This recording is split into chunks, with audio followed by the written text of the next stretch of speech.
10, 9, 8, 7, 6, 5, 4, 3, 2.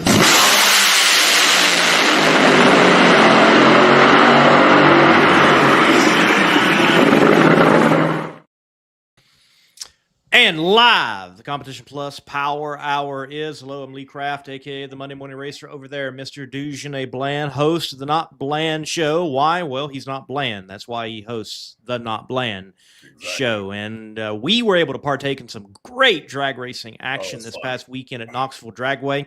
We're certainly going to be talking about the great drag race that took place at ZMAX Dragway in 4 wide in the playoff scenarios for the NHRA Mission Foods series, along with other competing series as well. There was drag racing taking place at Brown County Dragway for War in the Woods, another rendition of that. Drag racing was alive and well this past weekend. Yeah, man. A lot of drag racing, a lot of place for people to go and enjoy it. And yeah, we had a good time, man. Had a really good time in Knoxville. What a race, man. You could tell it was getting close to the end, and points matter. Yes.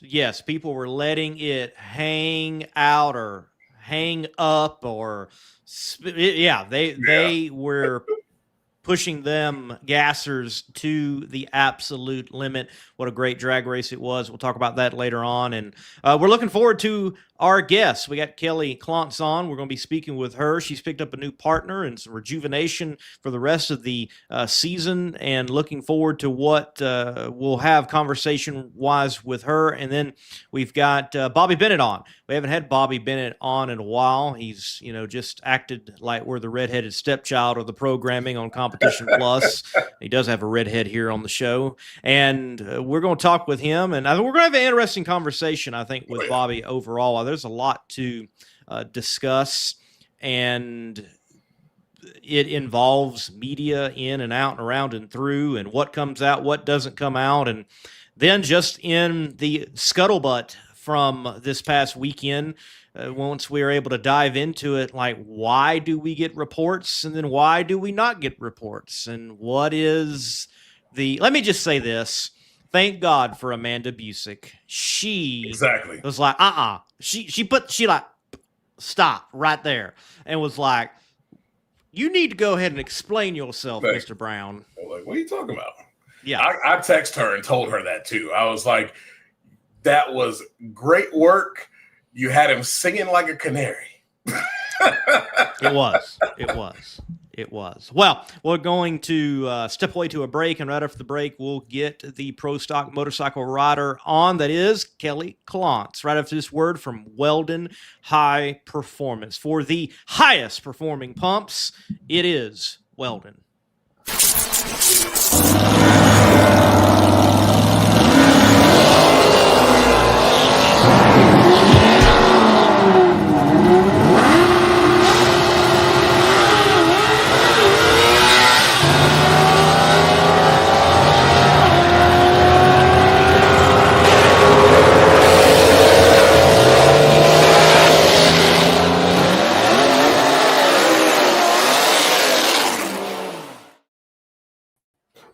Kelly Clontz, welcome to the Competition Plus Power Hour. Good to have a Pro Stock motorcycle rider on. We don't get you all that often.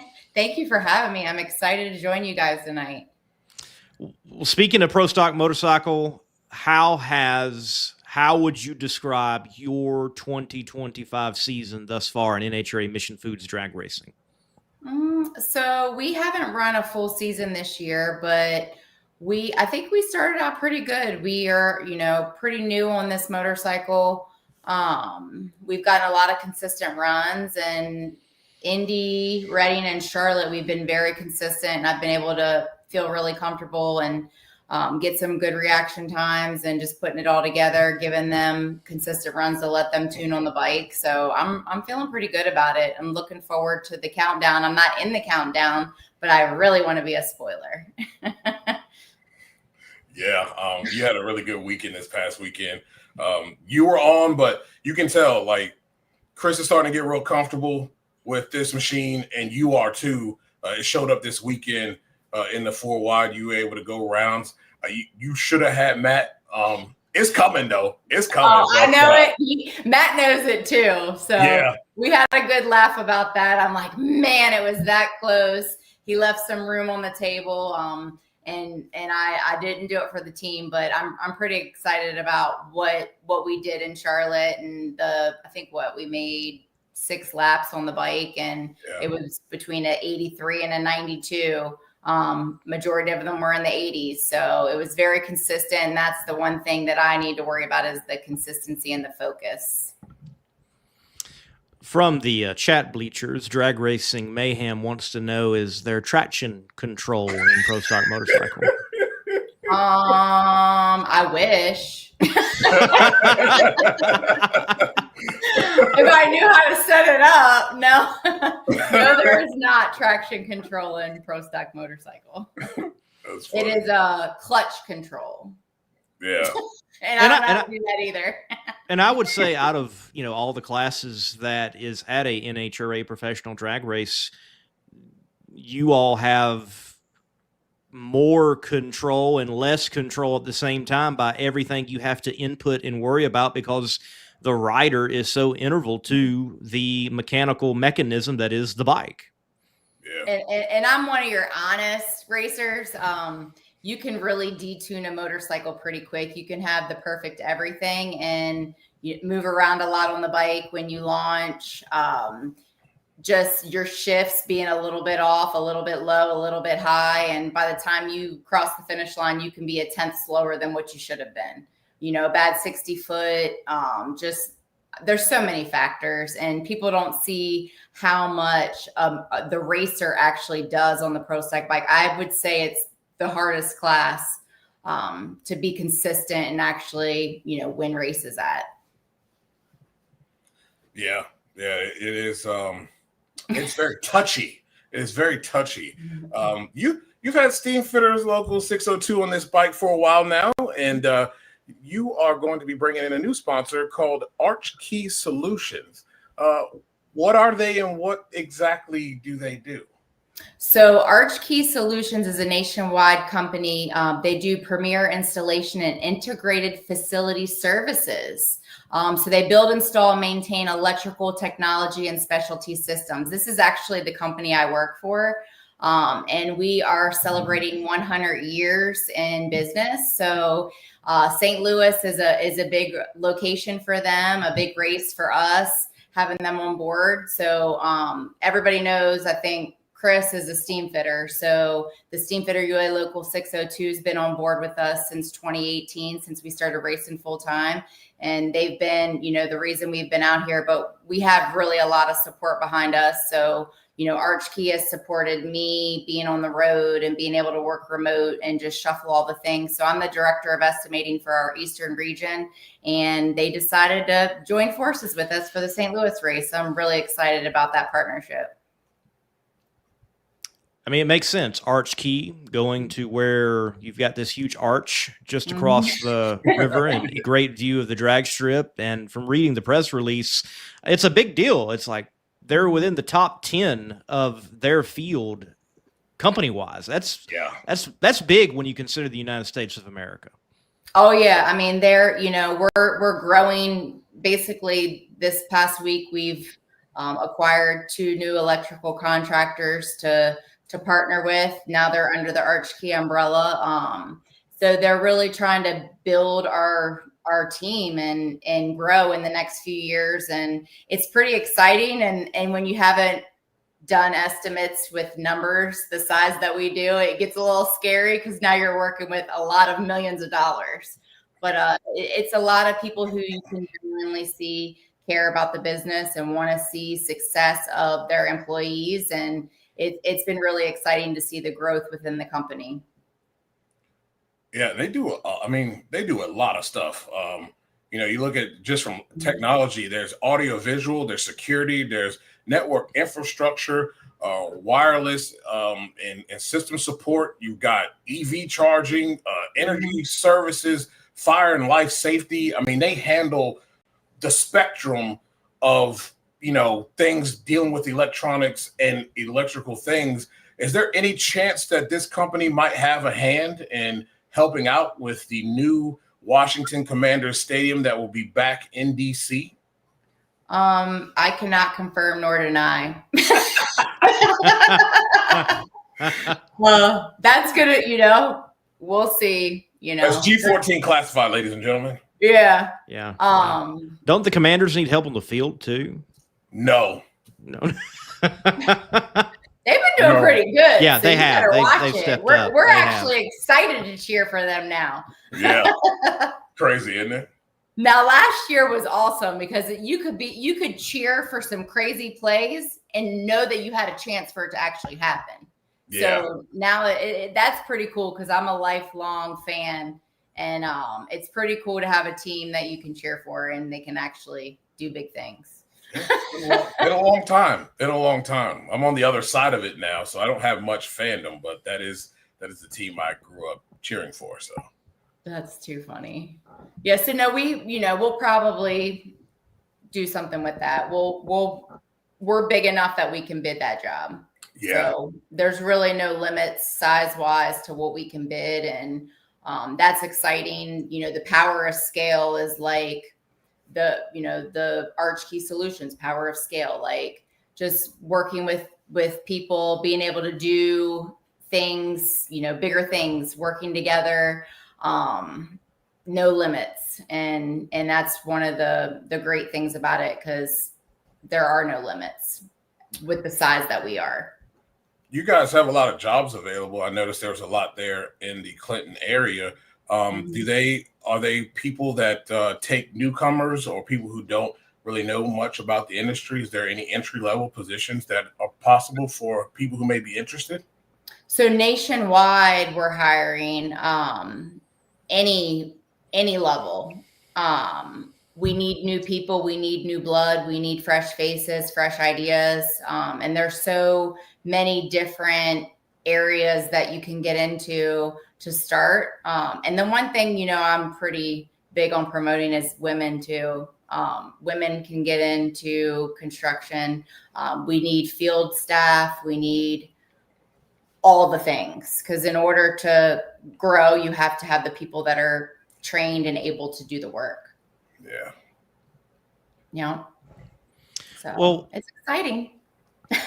Tell us also about, so that everybody does know, 602, the steam fitting, and what all that does mean. I think of, back from my welding background, like pipe fitting and millwrights, and I imagine this has something to do with like boilers and, steam. So what does it actually involve? So the steam fitter is HVAC, heating and cooling. That's what my husband is. He does commercial heating and cooling. He does the control work on it. It's his union that sponsors us, and they've supported us since day one. And actually, Arch Key, like all trades work together. So he works alongside. So the company I work for, being electrical side, we have electricians. They work hand in hand with the HVAC steam fitter union. And so it's one big group of people working together. Like, it doesn't really matter which you are. We all have to work together to, get the project done and done right for the customer. Yeah, it sounds awesome. Like, I really didn't realize that I didn't realize that that's what this was. It's very interesting though. And I like the fact that it's something that's not really promoted these days. When we came up, it was really big about getting a trade and learning a trade. And, being a part of a company that's been around for, 100 years and specializes in so much, gives a lot of young people an opportunity to get into whatever that their mind or whatever they choose to do, because they do so much. And that's the thing. It's getting your foot in the door. I think if you can get with the right person to as a young person, get in the door, your foot in the door, and kind of figure out what you like. Like, I've been estimating for 24 years. Did I ever think that would have been my career? No, but it's been a great career, and I've been able to do a lot of things. And we do, so like design, they call it BIM. or AutoCAD, whichever, but you can like design stuff on the computer the way it would lay out on the job site. Engineering, like there's so many different areas that you can go into. You could, if you're hands-on, you can go out and install the work. There's just so many different things I don't think people realize. And until you meet somebody that can bring you in and kind of show you the ropes and get you to the right people. But the opportunities are here. Archkey is such a big company. We could, and nationwide, as I said, we could, get you to the right people to start fresh, or, continue with your career with, people that want to grow and see you do well. All right. Worldwide Technology Raceway coming up. The particulars riding at what we know as affectionately Gateway. What are the challenges? It seems like every track, for years I've heard that, you get past the grandstands and there's a wind issue, and you all riding instead of being in a cockpit, it is definitely critical for you all what direction it's going. So left, right lane, wind, give us the breakdown of riding next to the river there in Illinois.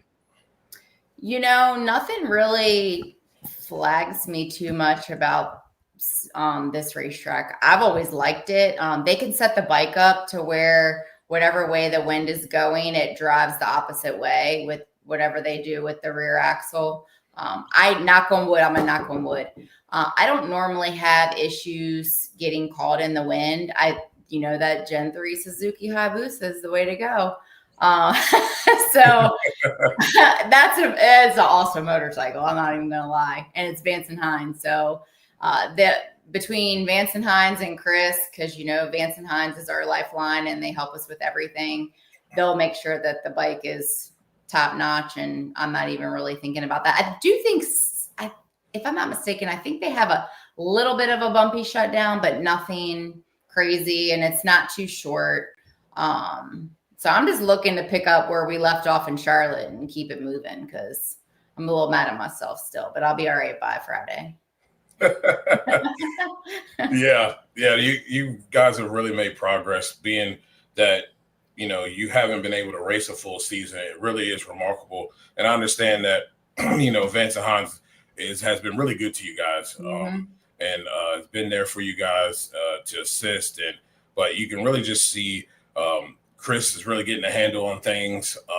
And really, to me, it was before you laid the bike down. That bike was running tip top, and now you guys are starting to find that groove again and get it back to where it was before that incident. This is a different bike, though. It is a different bike. Yeah. But no, I love her. She's a beauty. And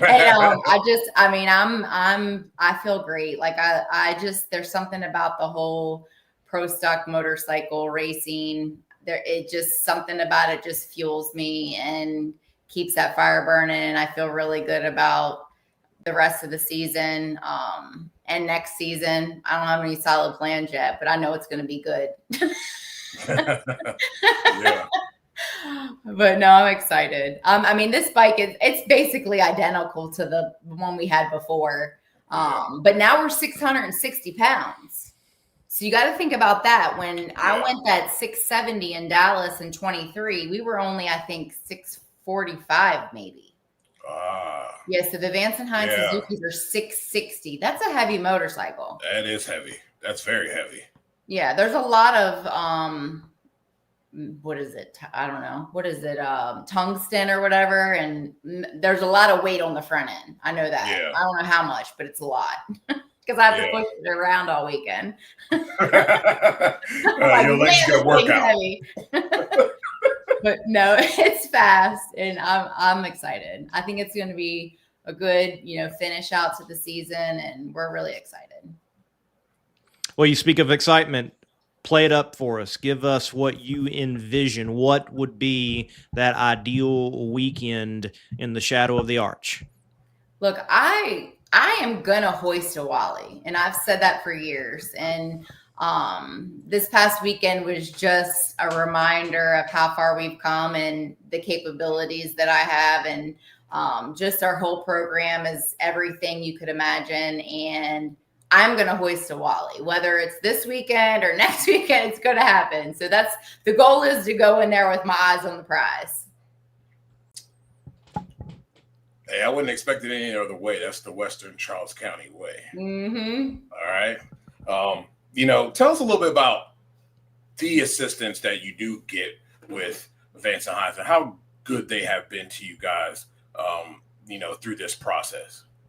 So Vance and Hines has been with us since we started. We decided to go with them from day one, and, Eddie's helped us since day one. And now Andrew, he's involved with me, trying to, help me bring out the best that I can be. And I tell everybody, like, I wouldn't race if Vance and Hines, if Andrew and Eddie decided that they weren't racing anymore, then I wouldn't race either. Like that, they're my heart and soul for both Chris and I have 100% trust in everything that they do and any decision that they make. And they actually tune the bike, and they do, like, they rebuild stuff when I'm hard on it. It's terrible, but it's true. But no, they're, I have 100% faith in those two, and I'm, really proud to have them in my corner. Not everybody gets that opportunity, so I'm pretty lucky. I have the best of everything, like, in my hands. That's why it's not hard for me to believe that at any moment I could hoist a Wally. I need some luck, though, too. A little bit of luck. I don't get that. I've been trying. I don't get any luck. But that's all right. I'm just working on my skills. That's what it is. Yep. You'll get there. Yep. I will definitely get there. I'm excited, though, this weekend. Are y'all coming out? I will not. No. See, this weekend is Funny Car Chaos Championship Finals. So that's where I'll be. Okay. Dugenet, you're probably covering an NFL game, I imagine.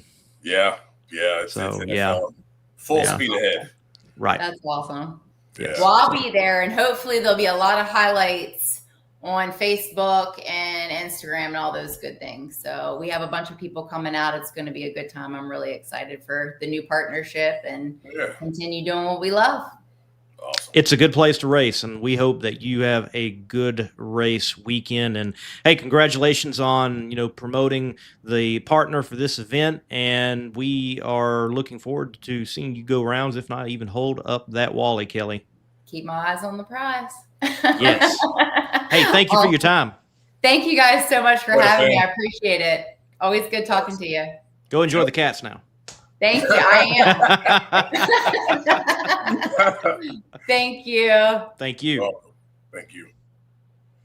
Kelly Clontz, someone that you've been waiting for her to, break through and have that moment. And they've had those moments, those flashes of brilliance, if you will, and it's a matter of time. And I think for the class, it would definitely do good. I think someone like Kelly winning, I think someone like a Destiny Spurlock winning, some characters like that, it would definitely be good for the class. Nothing against Gage. Love Gage. Gage is a great guy, but there does come a point when people are just they're at that point where they want to be satiated in seeing new winners and they being new names and characters.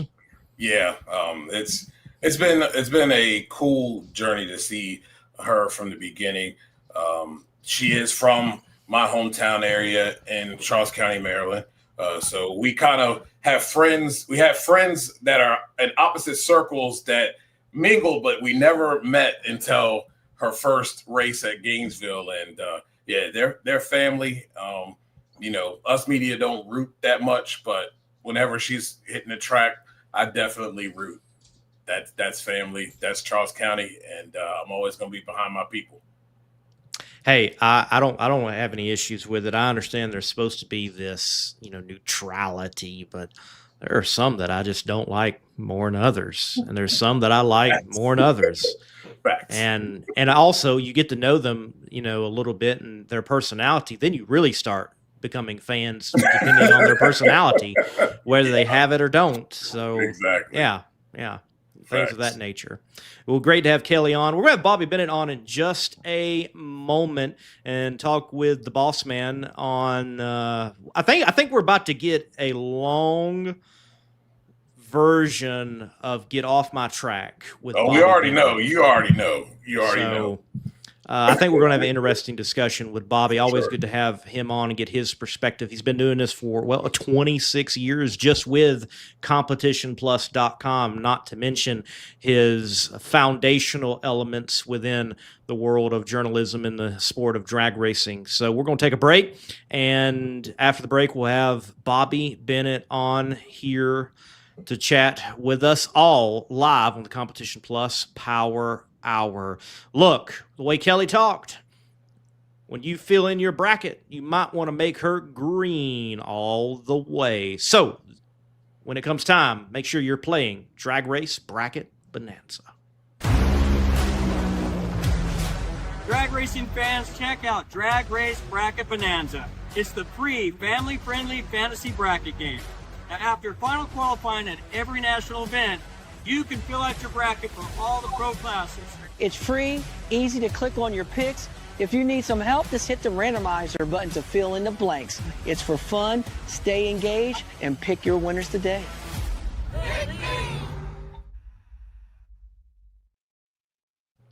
Bobby Bennett, man, welcome to the show. We haven't had you in a while. Where have you been? Well, as you said, you were treated like the red-headed stepchild.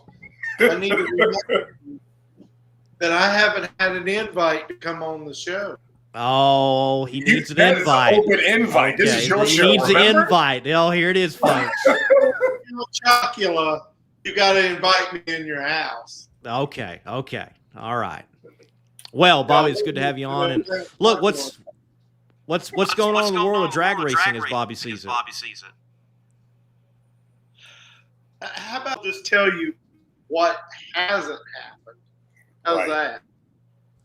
that? As you may know, I am in the new world headquarters for CompetitionPlus.com. Beautiful. in Yeah, it looks downtown great. Sparta. Downtown Sparta. Okay, look, guys. Here's the deal. When we created Competition Plus back in 1999, the goal was always to bring in real honest-to-goodness journalism on the internet, which was like a wild, wild west.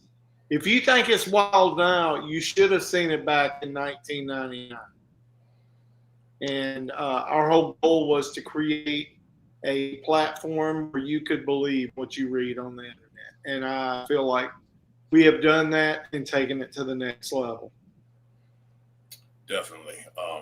But this whole thing with unauthorized parts being on vehicles and Antron dropping nuggets there, I thought you did an excellent job of explaining all of that.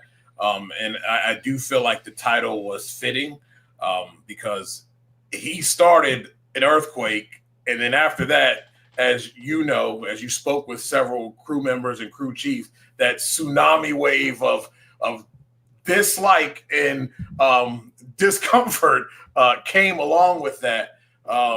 Explain some of the things that you have been privy to with this whole ordeal here and the lack of transparency. Well, it's like this. Today's journalism out in the mainstream world, many of these so-called journalists tell the story as they want you to read it. And I think that's something that's been lost in today's journalism world, that you tell both sides of the story and let the readers decide what's the truth. That's what true journalism in the news is supposed to be. But no, we're not going to write an article and tell you one side of the story and tell you how you need to believe. But anyway, when it gets to this point here, all you have to do is lay out the facts in front of you. And my dad always taught me one thing when I was a kid: if you tell the truth, you never have to change your story. And that's why we went and looked at all of the nuts and bolts and everything. And the biggest thing about everything, and it's not like it's come as a surprise here, but one thing that I think people will take away from that story is the timeline. The unapproved part was found on September 13th. And by its very nature, an unapproved part doesn't necessarily mean it's a performance advantage. It just means it's something that's not in the rule book allowed. So there is a gray area, but you can't live there, if that makes sense. So what we found interesting is that the incident happened on the 13th, and to my memory, I will have to go back and look at my manuscript. I believe the notice was put out on the 18th with the clarification on the 19th. All right. When we were at Vegas last year, Greg Anderson bypassed the safety switch on his car, and his run got thrown out, also throwing him out of the Too Fast, Too Tasty. We knew about it within an hour. So you got to ask the questions. Why did this wait for at least 5 days before it came to light? Kind of like, why did we have to wait and go through the 24 to 48 hours of Top Fuel at, with Sean Langdon? Either it is or it isn't. But you still have to do your due diligence, and you have to I'm not a big fan of the transparency being the equivalent of the Mississippi River. And I think that's what we've had in this situation. And that's why racers are upset. Yeah, I agree with you on that, because my problem is that you set the standard when you decided that you were going to blast Elite for the wheel incident. So now once you've done that, now that is now the standard. Now every professional sport, when there is something that is deemed illegal or not per the rules, it is not only said and told at that time it was found, it is also told what it is, and given quite good reason of why that said run or whatever was thrown out. The problem I have is that there's an inconsistency of standard. And when you set a bar and you set a precedent, now you have to live by that. And I think transparency is so important when we have money involved. Fans are betting on this sport. Now you're not only a professional sport, but now you are a professional sport on the same levels of the NFL. And the NHRA has to realize that let's be ahead of all of this, because this is why we still have talking about the NFL and it being rigged, because they refuse to do the basics and come right out and either chastise or discipline those who make obvious errors that are you and I, the fan, can figure out, an average fan can figure out that was not right. The NHRA has to be better in that department. Well, first off, let's clear the differences between the Sean Langdon and this incident with Tony Stewart Racing. Number one, Sean's was determined to be a safety issue. Right. And because of a safety issue, that run was thrown out. It just happened to be in a final round and cost him a race. In this instance, it was an unapproved part, just like an unapproved alteration. And we'll remember drivers in the past who have been disqualified from the event because of taking liberties with parts. So that's one thing. People, if you look at the NHRA, the way they handled the Sean Langdon thing, they were following protocol, which means throw the run out. When we get to a unapproved part, it just kind of without being privy to what the NHRA tech department knew and what they saw. We've heard rumors, which I will not go there, nor will I write it unless I have fact to back it up. That kind of, I don't know, that's like sometimes pissing in the wind, to be honest. Yeah. How else are you going to say it? It you know, it depends. I just think that the NHRA's tech department, which I think is understaffed and overworked a lot, I will say that. I think that being transparent as early as you can would prevent a lot of speculation. People are going to speculate. That's just the way it is. The nature of our society, speculation. There's always a cover-up. Well, when you give the indication it looks like a cover-up, guess what people are going to think? It's a cover-up. Yep. Right.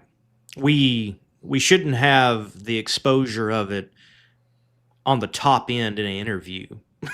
I'm glad that happened, but nonetheless, it should have already been out there. Well, you know what? Yeah, everybody, it's like that.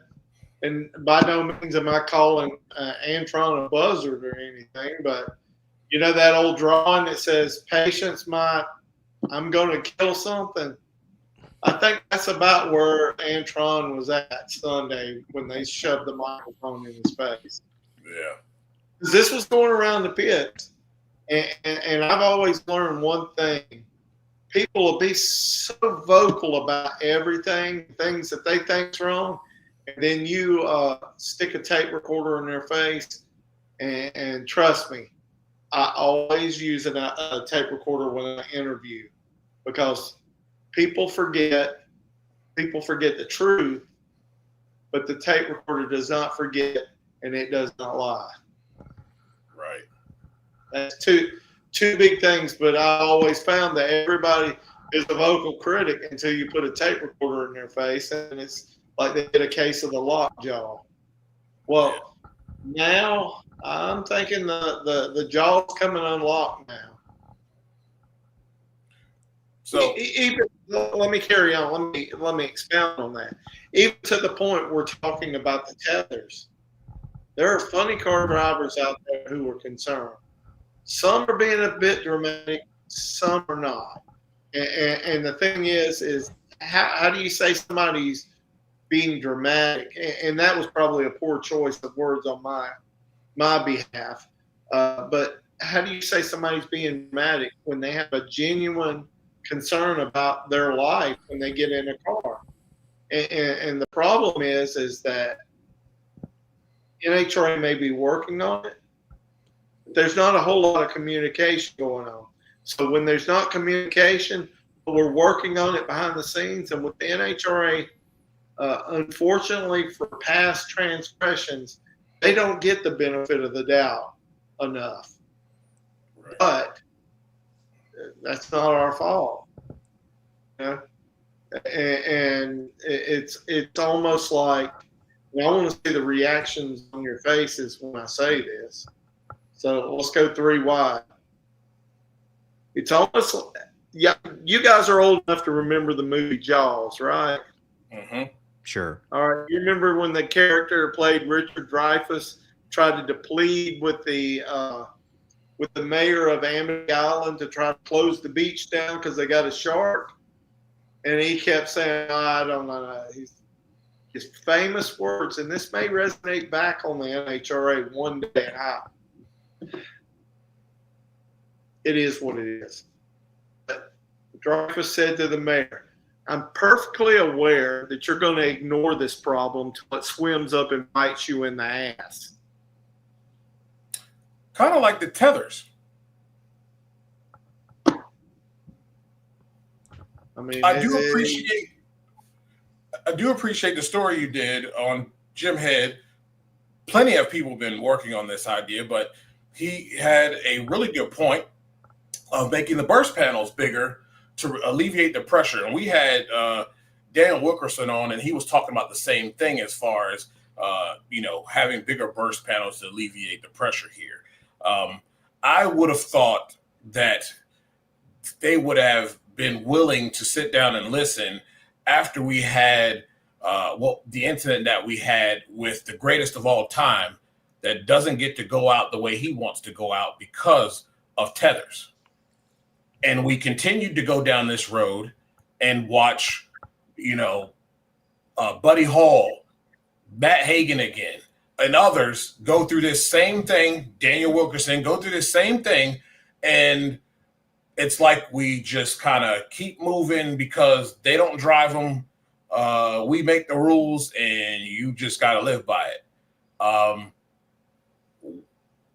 It's about time that there's decisions that should be made, and hopefully we can get some forward movement on this, because I really hate to see something seriously happen to some of our drivers out here because we can't have a dialogue with people who know how these cars work and have potential solutions for these problems. Well, if you saw the comment that Jim Head made in there, yes, and I'll not repeat it. You can go back and read the article. I did. Just go to our search mechanism on the magazine and put in Jim Head, and it'll pull up the story. And the teams are offering advice. They're offering advice. Mm-hmm. And the reason why I only point out about NHRA has not been proactive, because I've communicated with these teams and everything. I don't have an opinion. I can't have an opinion as long as I'm writing these news articles. When it comes out in a commentary, that ceases to be that puts me on one side or the other as an objective reporter, and it becomes somebody else's assignment. But right now, I have to find answers for the drag racing community, NHRA, drivers, all of them, because I don't want anybody hurt. I don't want drivers hurt. I don't want the sanctioning body hurt, and I sure the heck don't want a race fan hurt. But we can't put a value on one life or the other. Facts. Because either one's going to have legal ramifications if it's a driver or a race fan. Yeah. Especially when this situation has been brought to the forefront. It's been publicized. Know there's a problem. Either way, it's a no-win situation. So the only way to win is to help find a solution. And I don't have it, fellas. All I can do is write the facts pointed before me. And that's one thing that you talk about this, get off my drag strip thing or get off my lawn. But it takes common sense that if you're not at a racetrack and you take a picture of grandstands when you're not even there, shame on you. When you call yourself a journalist or media, oh my gosh. That's like me calling myself a superhero. Oh my gosh. Don't get me started on these knuckleheads. Yeah, that bothers me too. I'm going to touch on something that bothers me as well. You've been in this business for 26 years, Bobby. Whoa, time out. What? 26 years with Competition Plus. With Competition Plus. 20 years earlier, so I've got 46 years. 46 years total. Yeah. You have proven to be a source that can be trusted and that does it the right way. Yet, the NHRA seems to think that those of us, you've paved the way for people like myself and others to be able to report and to promote this sport, yet they go to outside sources to let them break news and then do it the wrong way because they don't know how it works and then want to call it good journalism. And I look back at the Brittany Force deal. It was happened with TSR as well. Using other outside sources that don't cover this sport only to get clout. And yet you put in and paved the way here, and yet they don't give you the opportunity to break these stories. For me, I have a huge problem with that. I have a huge problem with that for all of us that are on this panel right now, because we put in a lot of work for them in having their drivers on and promoting this sport to the best of our ability. And I feel like we don't get the respect deserved because you're going out to AP to break stuff that think that because they broke it the way they did, that they did it the right way. Well, we all here know how this works. The teams do it. There's no Adam Schefters here in the NHRA. None. The teams do it. No. I'm him. But anyway, look, the whole Brittany Force thing's not on the NHRA. That's not their fault. And any of these others. Some media outlets like to flex muscles and say, "Oh, I need it early. I need to do this." Some media outlets do that, and some media outlets just purposely break embargoes because they have to have clicks. They have to do this and all that. So I think NHRA is being unfairly. I'm not saying that they haven't made mistakes, but they're a lot better than people think they are. And again, I'm not trying to discount your feelings or anything like that, or how you perceive it. But I can tell you the Brittany Force thing's not on the NHRA at all. Just somebody had to prove that they were bigger than everybody else, and that's it. But the thing is what here's a simple journalistic thing.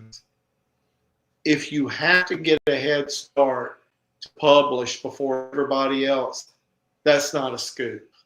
No. That's just networking or whatever. That doesn't make you a better journalist. And if you just cut and paste a press release instead of using a press release as it's supposed to be as just a guide to write an article, that's not journalism either. And one thing that I'm not saying that I haven't ever published a press release, but when we knuckled down and got very serious about this thing, we changed our whole pathway. That was earlier in the internet, but we also had, original content to go around. Sometimes it was easier just to throw a press release up there. And then I realized I had one of those moments that, like, we're doing the history of drag racing a disservice if we run a press release. Yeah. So my question is, basically, one of my mentors, Dave Wallace, in this industry, he's an old hippie out on the West Coast, but he taught me everything. Yes, the hippie and the Carolinian. We found common ground here. But he always told me that PR people and salesmen are like, they're what we call chicken blowers. And the term chicken blower comes from, well, the butcher was out of turkeys. So he took a chicken in the back and took an air hose and blew it up to the size of a turkey and came out and sold it as a turkey. And a lot of times that's what a press release can do. Right. But so that's what they're supposed to do. My question is to you this then. If it's not the NHRA, then how is it that we as trusted journalists that have been doing this for the NHRA can get that trust of, let's just say it's the team's PR, instead of them going outside, going from within, the people who have been working hard to promote their drivers, to get their stories out there. What can we do to help them to turn inward instead of outward to people who I feel like are clout chasers? You do the right thing. You do the right thing every time. You deliver what you're supposed to do, and you do it without gaining, with any expectation of gaining clout. That comes with the more times you swing the bat. More times you swing the bat, that single's going to turn into a home run. And that's what you do. And that's what we've done, is that time and time again, we've proven trustworthy, that we can be trusted to tell the truth and be fair and unbiased. That's what you got to do. It just takes time. Well, come on, ladies and gentlemen. Come on, ladies and gentlemen. I know a lot of you watch this. I know you do. I see you in the comments a lot of times. So, I mean, I don't know what more Competition Plus has to do for you. We put you here. We'll put you on the Not Bland show. We write about you. Been 26 years Competition Plus been doing this. You don't think we can handle breaking stories for you? You don't think we're worthy? We've been here long enough, man. We done put in the work. Knuckles are bloody, bro. Let's go. Give us an opportunity. You don't need to go outside to do this mess. We don't need them. Just get up every day and go to work. Get up every day and go to work. And you do it without expecting any accolades. You go in there. And I have if you wonder where I'm at the end of the day, at the racetrack, I'm back in our room. Yeah. Very rarely do you see me out at a casino or any of those things or those places. You definitely don't see me at a strip club or a nightclub or anything like that. I mean, I may go down in the bar, the hotel, and hang out with the racers for a while, but I go home and go to bed or go back to the room and go to bed because, look, I made a vow to my family that if I have to be away from them, I owe it to them to be the best that I can be. Every time I come to the track, I may not be racing a car, but what we do is we strive to be the best at telling every story out there. Because somewhere out there, there's somebody that can't go to the races, that wants to go to the races, that physically can't, that when we walk those pits, we walk for them. When we tell those stories, we tell them. And my gosh, I think the one thing that aggravates me the most, oh boy, I'm about to get up on the tire here, is social media. I love social media and I hate it, all in the same token. Because you can spend 6 hours researching a story for somebody to come on and comment that doesn't even read it. Every time. I'd rather you not even come on. Or the same thing, with doing like a Legend series episode where we have 60 hours of legitimate editing time. And then somebody comes and throws up a cell phone when a Top Fuel motorcycle racer goes down the track with his parachute off at the hit. Parachute out at the hit. And that gets 20 times more traffic. And I'm like, son of a... I know exactly how you feel. I'm covering the Jags for Heavy, which to me is a clickbait site. And I'm doing legitimate work while people are aggregating crap and getting more views than I do. But yet I'm actually locked in with the team, doing the press conferences, getting all the quotes, and I can't even reach 1,000. Let me jump in here and answer Andrew here. My favorite memorabilia is not posted yet. It's not up here yet. We actually just moved into this office right after Indy. Nice.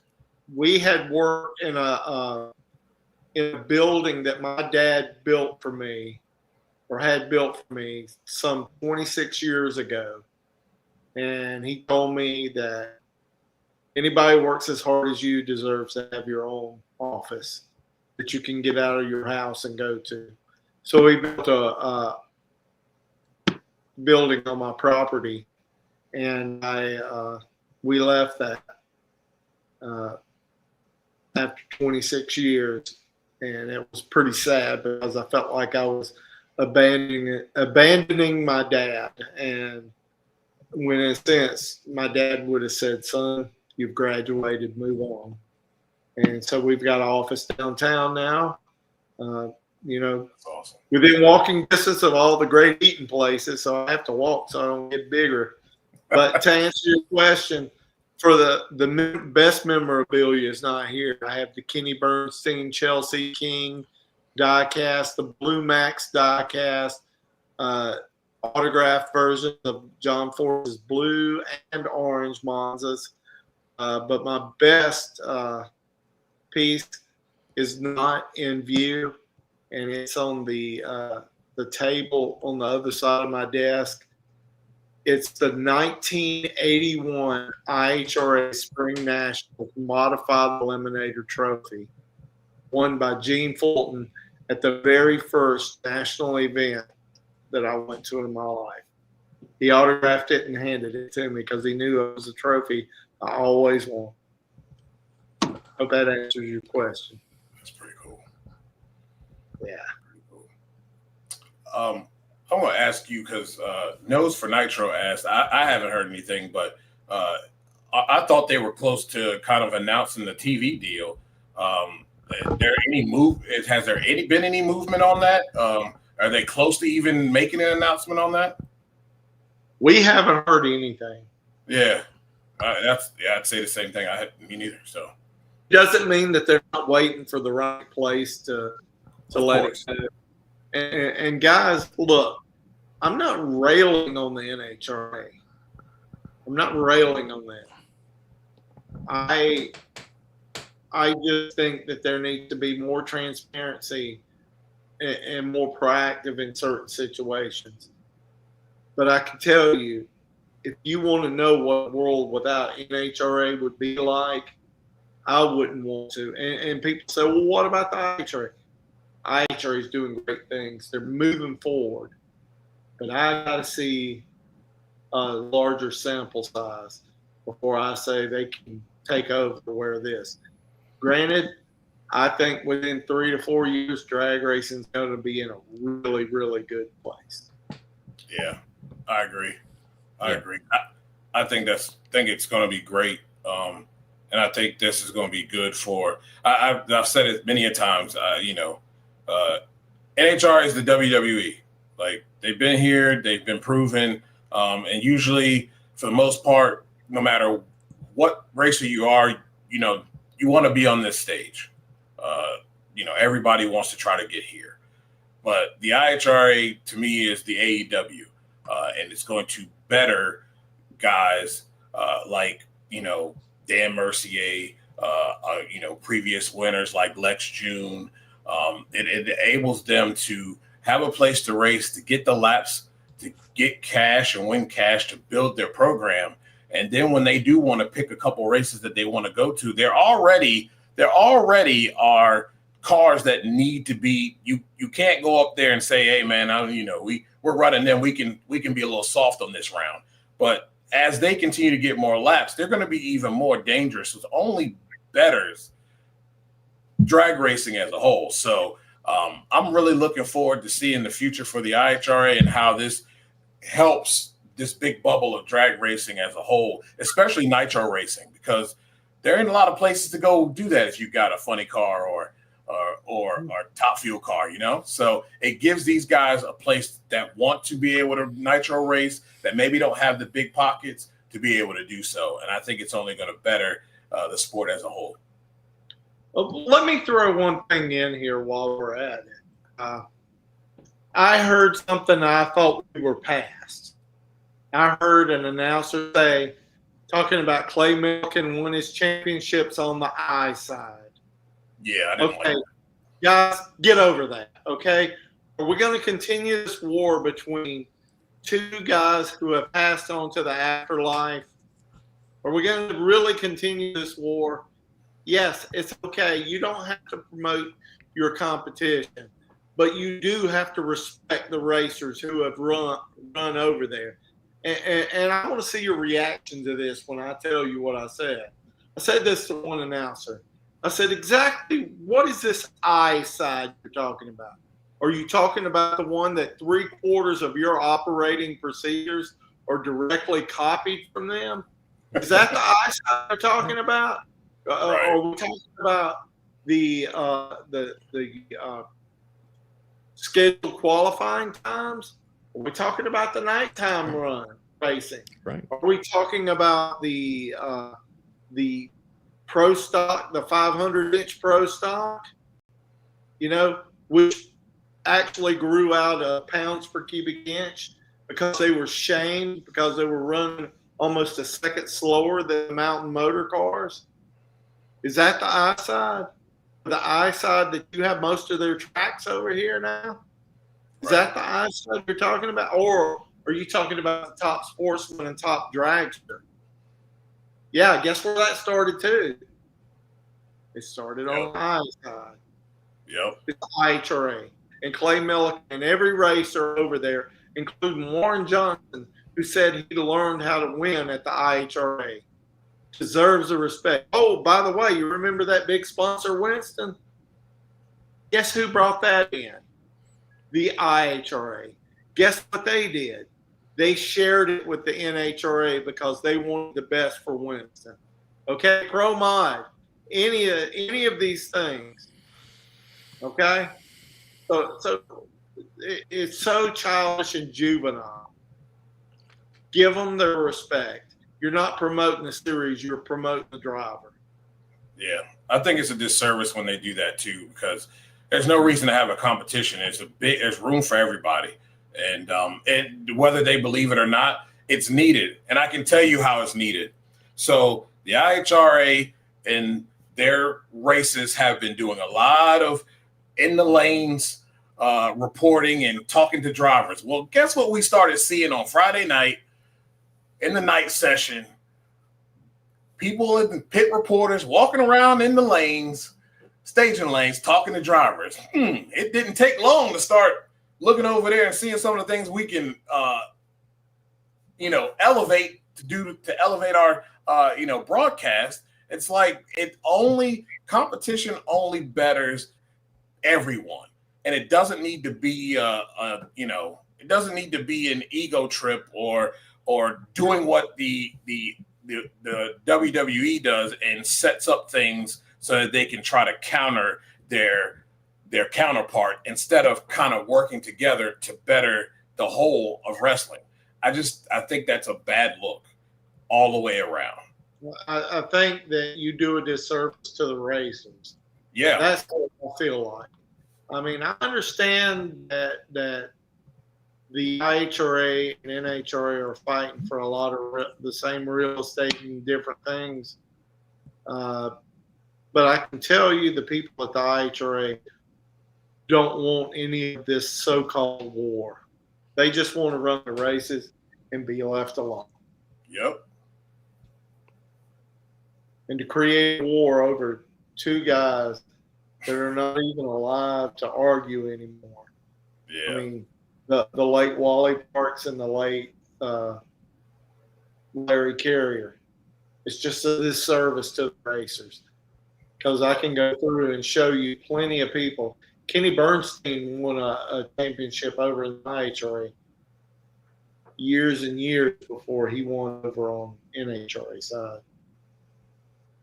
In fact, the first race that Kenny Bernstein won, the 1979 Cajun Nationals in Baton Rouge, that same year he won the IHRA Fun Car World Championship. The rest of the case. It's some cool moments. Moments in drag racing history for sure. Got to know the history. You've got to know the history so you can put things in perspective. And that's the big thing about it. And no, they didn't have 2 steps on gassers back in the 60s either. Just throwing that one out there. Just a random thing there. Yeah. They did the rev and whoop, whoop. Okay. I went off completely off course on that one, but we were doing that this weekend. Yeah, me and Lee were doing that this weekend. Yeah. I love the Gasser series. It's an awesome deal. It's an awesome deal. Yeah, a lot of fun, man. Just take the 2 steps off of them, let them rev them. Let those 50-pound flywheel run around like the old rotary telephones. Yeah, the rotary telephones. But anyway, you got a little bit more than you bargained for there. It's all good. Hey, you don't like talking to me? Oh, Bobby, you're just fine, man.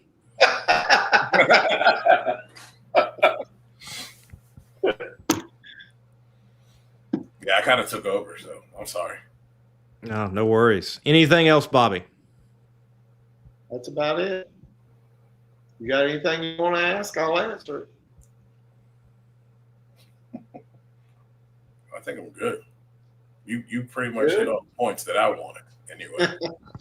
Well, I will be in St. Louis this weekend covering that. And so will Nikki. She will be in St. Louis as well, handling our social media. So yep. It's going to be a good time. A lot of good stuff. If you notice, we kind of split off into 2 departments when we come to the races. We've got the social media, and then we've got the editorial. Yes. Before you get it, that's what I was getting ready to say. How about them Bucks, man? Huh? 3 teams already got baked. Yes, sir.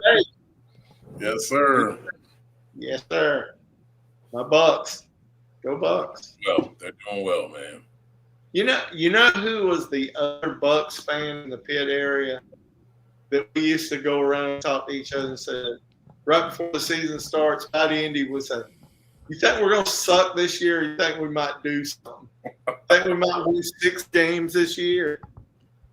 Scott Coletta. Really? Scott Coletta and I were the only known Bucks fans in the pits. I didn't know that. I did not know he was a Bucks fan. How about that? Yeah.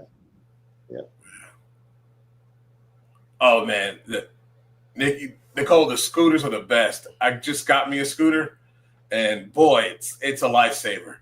I can get from the top end all the way to the bathroom without having any issues, and I don't have to run.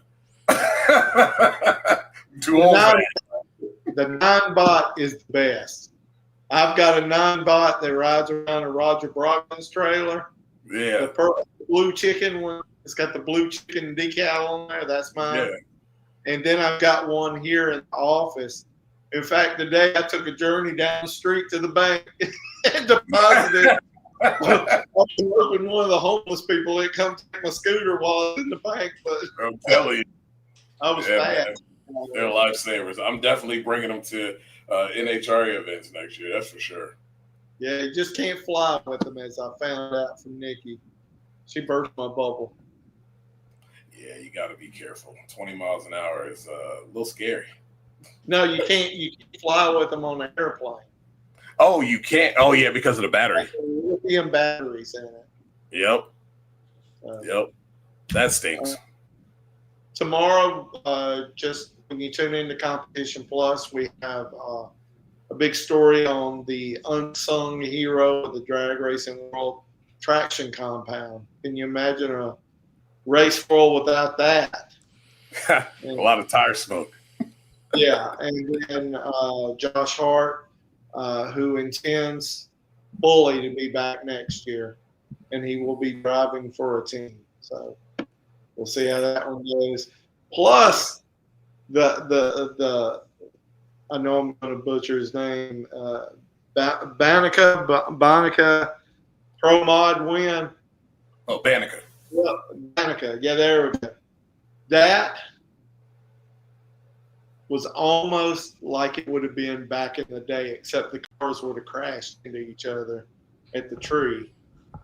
And so if you watched it, one racer jumped, forcing two guys to leave before the tree came down. Then he left, and then the other guy red lighted, and he got down and almost crossed the center line. So they're out there thinking and looking at the stripe, and I'm thinking, we're going to have another Cox and Martin Hemi challenge issue again. Nobody's winning today. Nobody's winning today. That was wild. And then I think of the points over the years of pro modified, and I'm thinking that might have been, might have fit in, but not quite. I can tell you at our 1990 IHRA Winter Nationals, the very first race, the Norman and Holt two-door 55 wagon did a complete 360 on the start line without hitting anything on a burnout. And we're like, what did we just see here? And then I saw one other driver actually do a 360 out there and not hit anything. So the only mark it left is probably in their drawers is what it left.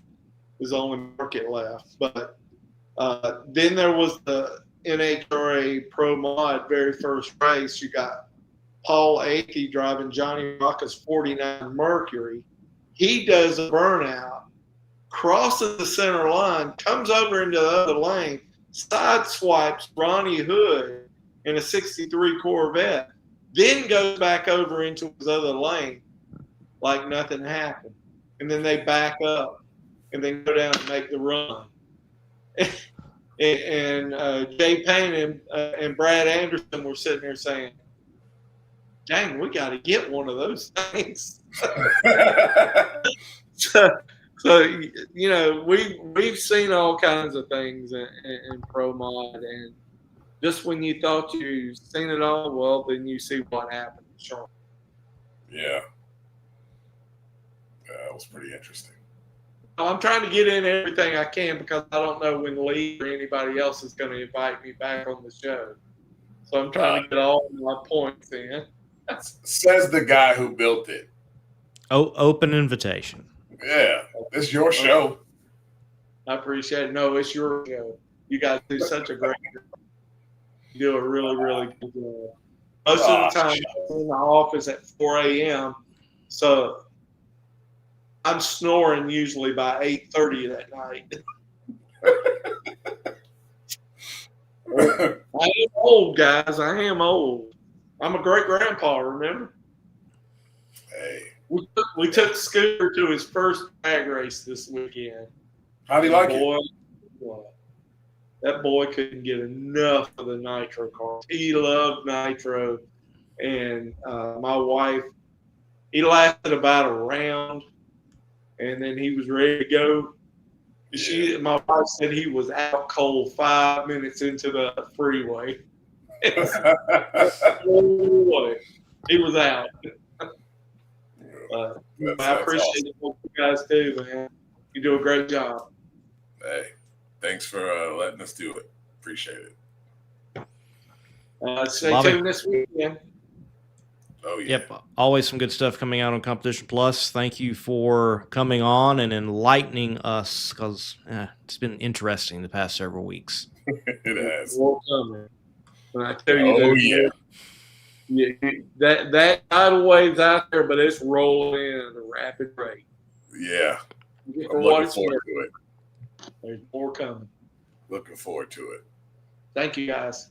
Thank you, Bobby. Take care. Thanks, Bobby. Well, we'll take a break here, and then we'll look at some points, the upcoming events, and what went down this past weekend as well. Hey, if you're going to be in a competitive edge and you want to win, you need to put Redline in your motorsports application. In drag racing and beyond, Redline Synthetic Oils has got the oil, the gear oils, and just about anything else when it comes to lubricants that you need to win. Reliability to drive thousands of miles. Confidence for those who fly high. Redline oil products give you the power to crush the competition. And a track record of being the best. Redline oil products. You push it to the limit, we'll protect it.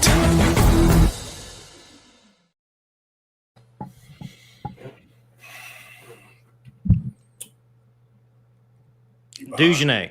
Yeah. Z-Max. Dragway. You think it lived up to having a 4-wide in the countdown? You know, from all reports I'm getting, there was a better crowd than the fall has had. And I've been to in the fall, and the fall has been, it's been rough at times. It has been. Yeah. It looked like it was a really good crowd. The action was incredible. I mean, I think they did the countdown service by doing it. You know, we got tensions are high. You can kind of tell that, you know, you're in the heat of the countdown. I think every racer, you could tell from every racer how important this race was because of the dynamics. But I also thought, as we talked about, you know, last Tuesday, about the strategy of just getting to the final.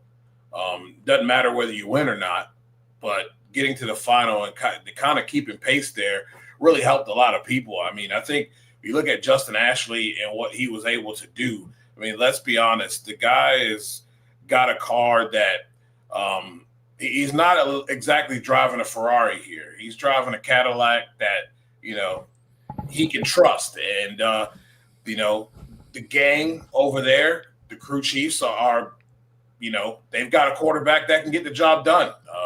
They've got a Tom Brady in the seat, and he's single-handedly, because they're giving him a machine to run, winning races and winning rounds. I said it on my show. You know, it's kind of like you got an offensive coordinator, and he calls plays, but you know, he doesn't have like the most creative mind. They're pretty simple, but because you have a quarterback that can extend plays and do amazing things with it, he makes those simple plays look amazing. And I think that's Justin Ashley all the way. And really, with the level of consistency, you look at all the other people around him. Doug Coletta, you know, I believe it's Sean's right in there. You got Tony there.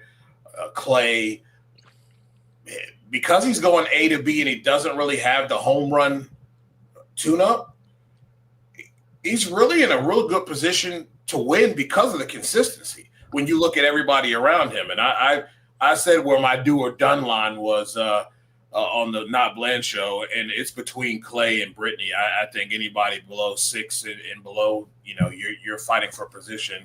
As the song of Vince McMahon coming out, it's no chance in hell that any of those people are going to make it in the top 4. You're too far back, and the cars ahead of you are way more consistent.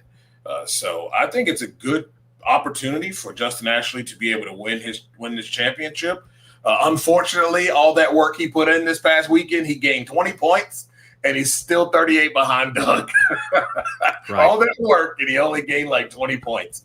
But 20 is better than nothing. So if he can keep this up, man, it's going to be a real interesting fight, you know, with those 5 cars. But like I said, out of the 5, he's been the most consistent up to this point over the last 4 or 5 races.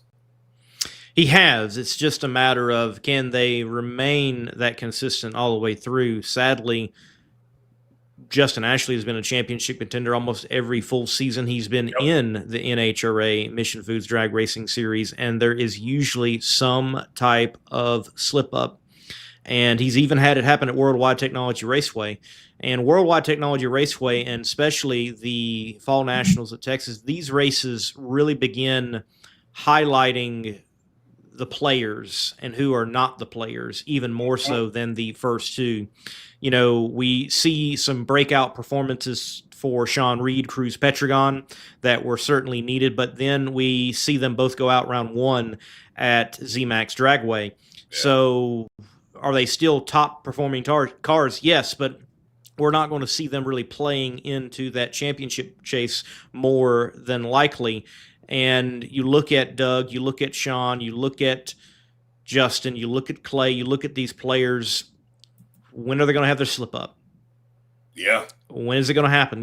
I believe it was last year. Clay goes into the Fall Nationals, or might be the year before that. Massive explosion on the line, and just their weekend was kind of set back. Things of that nature. Who's going to overcome the setback whenever it does come along the best?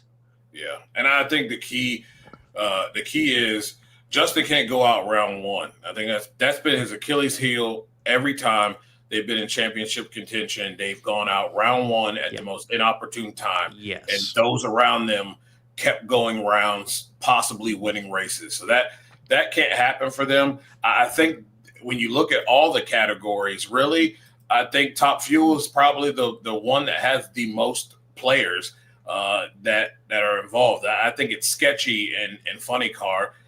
Ron and Jack, although cars can be great, have not been consistent enough to really trust that they could be a player. And Austin Prock, I've said it time and time again, that man's on demon time.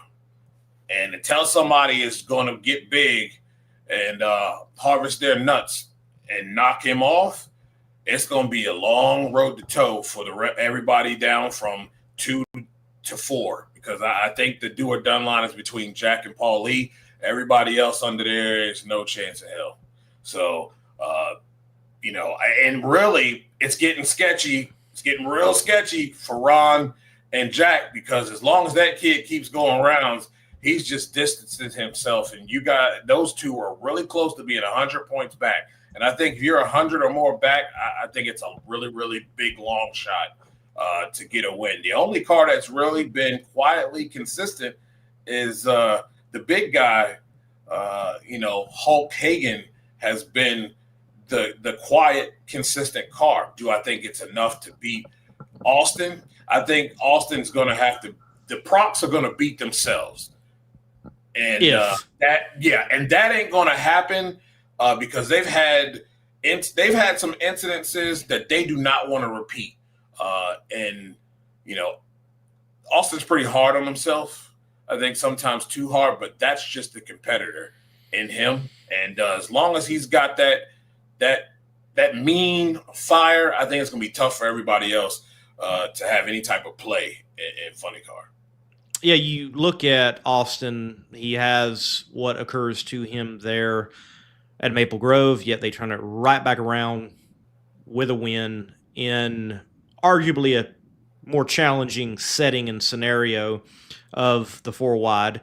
But to the professional racers, it's not that much of a challenge. And then look, Doug Coletta and Alan Johnson, they go through what they did, and they bring out that car. And I know backup cars today are not what they were, but they roll that car out, they put the tune-up in it, they advance to the final round. Mm-hmm. Those are elements that show me you're not only championship contenders, but you're championship caliber winning. Like you already have the pieces there, right, and you have shown that you're capable. So, yeah, you look at Doug, you look at Austin. Certainly I agree. Top Fuel right now of the Nitro ranks. It does look like there are many more players involved, and I think right now you look at Clay. Clay's got the best shot he's ever had in the NHRA, I think, at this point. Yeah. And that Tony being there, it is at least that much more data for everyone to look at and analyze. That's only helping Clay in this scenario. And if Tony can qualify well and knock out a few cars, and so – yeah, Top Fuel right now is far more intriguing, I think, than Funny Car. Funny Car, for it to become intriguing once again, you need Proc and you need Hagen to go out early, and you need Jack and Ron to have exceptionally good days. Yes. Yeah. That is 100% correct. Because right now, if they continue the path that they're on, like I said, you get 100 points back, you might as well just realize that you're fighting for third, fourth place. Everybody's fighting for less than that. And you look at pro stock. Look, man. Thanks for coming out. Thanks for coming out, Double A. Thanks for coming out, Matt, Corey, Cody, Erica. Y'all had y'all chance. You 172 points back. Double A is 172 points back. Guess what? There's no chance in hell. They would have to literally slip and fall on their face like DNQ before anybody 3 and below has a chance. I think it's a 2-horse race, and I think Dallas is in the best position he's been in this time of being in this championship conversation. I believe this is his championship to lose. And don't get me wrong, Greg has this thing of doing an old man rise to the occasion. Somewhere he goes and puts on the Superman cape and brings up the championship, mean green championship, Greg Anderson. That's the only question. If Greg Anderson starts cutting lights, right, we have a problem. Right. But right now, I think it is shaping up. Dallas Glenn, I think, is just poised to go and win his first championship. Yeah. Not to take anything away from the greatest pro stock competitor of all time, in my opinion, in Greg Anderson, but he muffed it at Reading, and that has let Dallas extend it that much. Here, 79 points over Greg Anderson. It's certainly not done for Elite at this point. I think you got to go into Worldwide Technology Raceway, and you've got to start stacking your best against the best early. Agreed. I mean, you need Aaron to qualify 16th. Yep. It's got to be a strategy now. Yeah, you've got to play the game to catch up, I think. You want Aaron, you want Erica qualifying 16th, 15th, and yet know how to perform right there with 1 or 2 and try to get them out early. Yep. That's your only chance. That's the only chance you've got right now. And please, if you play that strategy, don't BS me. Because I had no problem with them a couple years ago when they played that strategy game. I had no problem with it. I thought it was genius. Yeah, well, Greg Anderson did it in the finals. Yeah.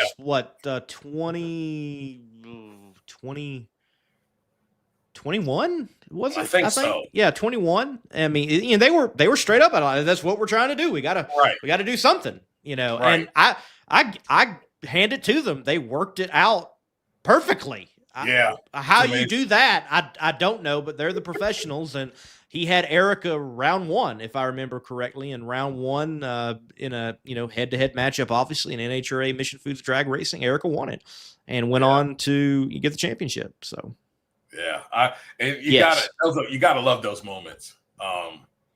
You gotta love those moments when they can, you set up something like that. He targeted her, and she just rises to the occasion and say, "Yeah, that was a bad idea." Right. Well, I think now it's got to flip, and Dave W is right. Look, if you set it up early and just win round 1, you didn't help yourself. You've got to march all the way through the field. You do, and but I really, at this point, you look at the standings. Dallas Glenn on top. Greg Anderson is 79 back. Aaron Stanfield is 172 back. Yeah, you need a Hail Mary. Matt Hartford's 193. Corey Reed 195, and then Cody Coughlin begins the 200s. Yes. So Aaron Stanfield has the best chance out of the elite camp. You got, and it's no longer a matter of like, okay, he's got the best chance and he can just go rounds himself. No, you need the other people ahead of you to go out early, and then you go all the rounds. Yeah. First round, got to go up out of there. Right. And I will say this, though. It is absolutely impressive. And I was really hoping to see if Erica could put herself in the conversation after coming out. I mean, she was buried. She was buried 6 feet and punches through and is sitting 7th after all they've been through is pretty impressive. I was really hoping for some type of at least be in the conversation after being that low, but right. The 2 guys above are just too dang good. And right now they're just too consistent. And this is Dallas's chance right here to get it done and redeem himself from last year. When he should have got it done last year, it just slipped away from him. Great race, though, and I'm glad it came down the way it did. Not good for him, though, but I think this is his best shot right here to take it the distance. Absolutely. I completely agree. And, yeah, we may very well be looking at a first-time NHRA Pro Stock champion in Dallas Glen this year. Over in go ahead, Dujanay. Blake Tubman, thank you. I really appreciate it. I just speak my mind. I don't have any, nothing, no ill will. It's just how I feel and how I see things, and I'm not going to sugarcoat stuff. So, but I appreciate, you guys' support. It means a lot. Well, we had Kelly Clontz on Pro Stock Motorcycle. As she said, she's not a player in the playoffs, but she certainly can be a spoiler. And right now, it's a tight battle at the top. And then what's happened to Gage? Richard is better. Richard is better. I don't know. It's weird. It's kind of weird. But right now, Richard's better. I'm gonna tell you right now, I don't trust Matt nor John, and here's why. There's too often times that I love Matt's bravado, but Matt's bravado has got him in trouble, leaving late, ill-advised, small little mistakes that have tripped him up. But it's mainly just been him just not executing when he needs to. And a lot of times this season, he's had the best bike on the premises and come up short. I don't trust him nor John. Yet those MSR bikes are not nothing to be played with. You get what I'm saying? So as long as they can keep themselves close, they have a shot, but I don't see enough consistency from those two to say that they have a chance. I think Richard has put himself in the driver's seat now. And if he continues to go out and do and execute the way that he has been up to this point, it's going to be very difficult for anybody behind him. Gage has got to pull himself out of a hole. And I think the do or done line is between Gage and Angie Smith. No chance for anybody else below that. You're spoilers. But I don't trust Matt and John Hall. And, John has had some really great moments, but then you've had those moments like, what the heck? What just happened here? Right. You know what I mean? So, and same with Matt. So, Richard is the most consistent out of those 4 right now. And I think he's the front runner. It's on him to execute week in and week out and give himself the best opportunity to get himself his first championship. Well, the weather looks like we're going to have not necessarily record performances at Worldwide Technology Raceway, but we're going to have good weather, good racing weather. Doesn't seem to be a threat of rain. I've been to Worldwide Technology Raceway, and it be wild from threat of rain to hot to cold to this day, the wildest drag race I've ever experienced in my life, Worldwide Technology Raceway. So it can produce some wild racing at that facility, and they got a good fan base there. They got a good setup, good crowd, and it's a good place to take in a NHRA national event. Looking forward to the racing that's going to be taking place there at Worldwide Technology Raceway, and it continues to heat up, and it continues to play out, I think, in a dramatic way, Dujanay. I think we're getting some good storylines hey, as much as we would have liked the transparency as we talked about earlier, yet we're talking, and there's news there, and it's like, and how it came out too. I mean, it works out. Yeah. But let's get down to the bottom of it. Because, and also I think TSR would want to be out on it and be open. Yes.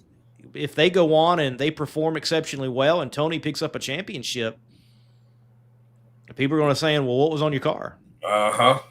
Yeah. It's going to be interesting. At the same time, I'll say this, and I said it on my show. I'm not opposed to the gray area. Right, me neither. Yes, you know what I mean. There hasn't been innovation. There has not been innovation in these categories in this sport in a very long time. So if there's other things out there, whether it's traction control or not, or whatever it is, I am not opposed to innovation. But if it's something that is deemed that not legal and not per rules, then at least tell us what it is. And then hopefully maybe next year, maybe it's something that they, can openly talk about, and people say, okay, we'll try it out. We'll let you try it out for a couple races, kind of like the canards or whatever you want to call them, wind deflectors, whatever you want to call them. Mud that flap. Kind of a thing. Mud flap. I hope that that's something that we can do, because again, there hasn't been much innovation for a very long time in these categories. So if there's some technology that they have pulled, being that we have a lot of folks that have been in the NASCAR world and can kind of, see what works from over there to bring to drag racing, then let's see what we can do with it. Just when you make a ruling, be straightforward and transparent with us, because I think that's important in the days that we're in when we're talking about betting on this sport. Things need to be open and in the public, and everybody needs to know what it is that's been thrown out, why this has been thrown out. And I think that's important, not just for fans who bet, but also for the drivers as well. There shouldn't be any secrets. If we're going to make a big stink about it with Elite Motorsports running a wheel, I mean, yeah. There you go. So I have a question before we move on. So it is a 6 p.m. and 8 p.m. on Friday nitro session. Supposed to be low of 54 for the night. Yeah, we know that's like really early in the morning low, but likely be in the mid 70s, maybe low 70s by the time they get to the 8 o'clock hour. This track is by a river, you said? That's right by the Mississippi. Well, excuse me. Let me not say like it's right on the banks of the Mississippi, but close enough. Mississippi, it's very close. Yes, it's very close. So because of its close proximity, there's, has to be some kind of influence because of the river being close as far as the overall water grains in the air, I should say. Well, look, I will say, there have been plenty of people who have performed career bests at Worldwide Technology Raceway.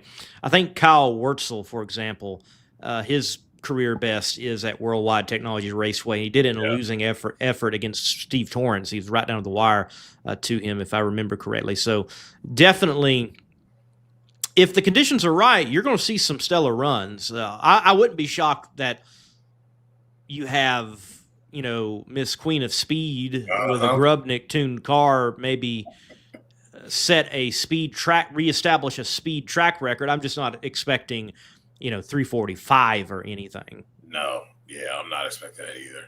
They'll probably get close, 339, 340, somewhere around in there. Yeah, I expect you'll see a reestablishing of a track mile per hour, if not ET record. You very well could have that in that session. Yeah, great point, Dave.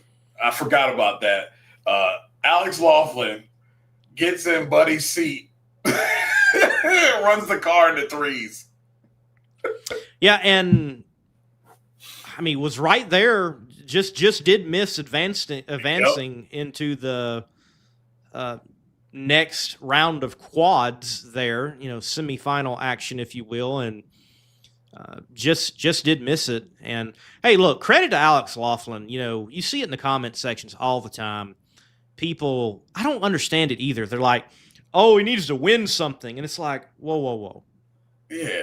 If it was even just one U.S. national in pro stock, but he's got multiple wins in several different classes, and then when you start diving in on what Alex has participated in motorsports, I mean, he's kind of only lacking like sports car and open wheel racing. Exactly. Of a high level. Now, open wheel, and I do say that, I've got to admit, karting at Daytona on the high banks. Like, have you seen karting at Daytona and how absolutely absurd it is? It's absurd. Yes. It looks fun, though. It does. But yeah, karting at Daytona, tractor pulling is in his portfolio. Some off-roading is in his portfolio. I mean, now he's going for a Pro Stock motorcycle license. I can't wait for that. I mean, the man, by sheer tenacity and opportunity and willingness, is going to work himself into a historical place in the sport. No one has ever been this caliber that they have decided or been willing or wanted to pursue being an individual that is kind of a Renaissance type of drag racer. Yeah.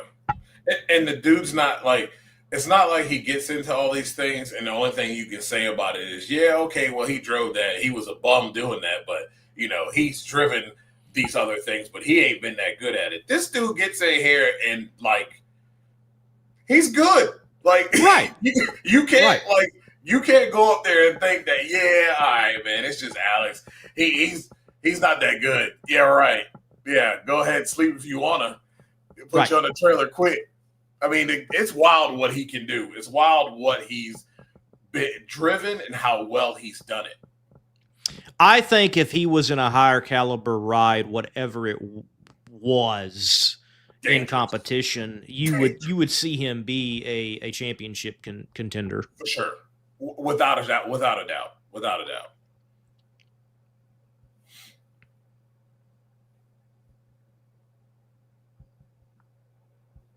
So the street outlaws for some reason.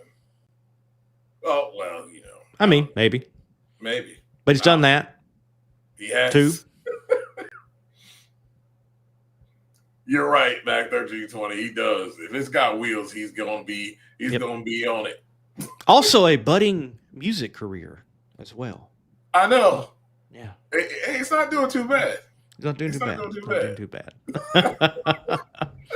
So, on that, it's good for the Dunns that they've got someone to step in like that, or even a Jim Campbell stepping in. Certainly hope Buddy's back to the seat sooner than later, but I hope for Buddy he can be back in the seat by the time we get to Texas. Right. Because Buddy now resides in Texas and has resided in Texas for years now. I do hope that is the case, but it just goes to show you how bad his injury really must have been and is for him to be out this long. Yep. Yeah. And he's been chomping at the bit, man. If he could have been back a couple of weeks, he would have. Like, he really wanted to be back in the seat. Like, not too long after the incident, he did not want to have to get out of that seat. But got to heal up, got to get right. But it does show how bad that really was for him. It's unfortunate, man. All this stuff is avoidable. Need to start listening to the people who actually, build these cars and have solutions. The worst thing we can do is try it and see if it works. And It does not matter. It does not matter who you talk to right now. If they are in funny cars, they have solutions. They're all talking. They have ideas. But like I asked Cruz last week, like, what's the entity holding this up? Is it SFI? Is it NHRA? Who, what, when, where? And right now, like Jim had established, and if you go back, Reading, I was watching Maple Grove to see if Wilkerson was running their new body. Now, it was not new in anything far as Ford, but it's what we showed on the show. Yep. Tim, Murph, all of them, they talk, and they're like, well, let's put extra burst panels that are not in the design initially out of the mold. So the NHRA did allow Wilkerson to add in 2 new burst panels that were, if you will say, McKinney in-house at home made. So they are see, that tells me they know there's an issue. Yep.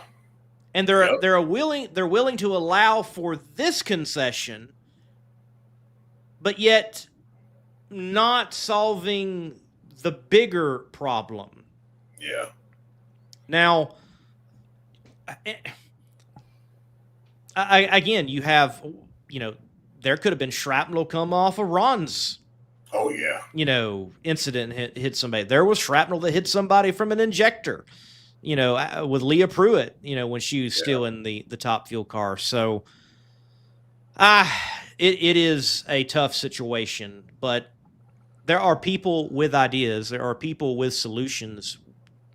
Why aren't we having some other things implemented? I don't know. That's what seems like. What is the holdup? Yeah, I don't understand it either. I mean, the worst thing you can do is try.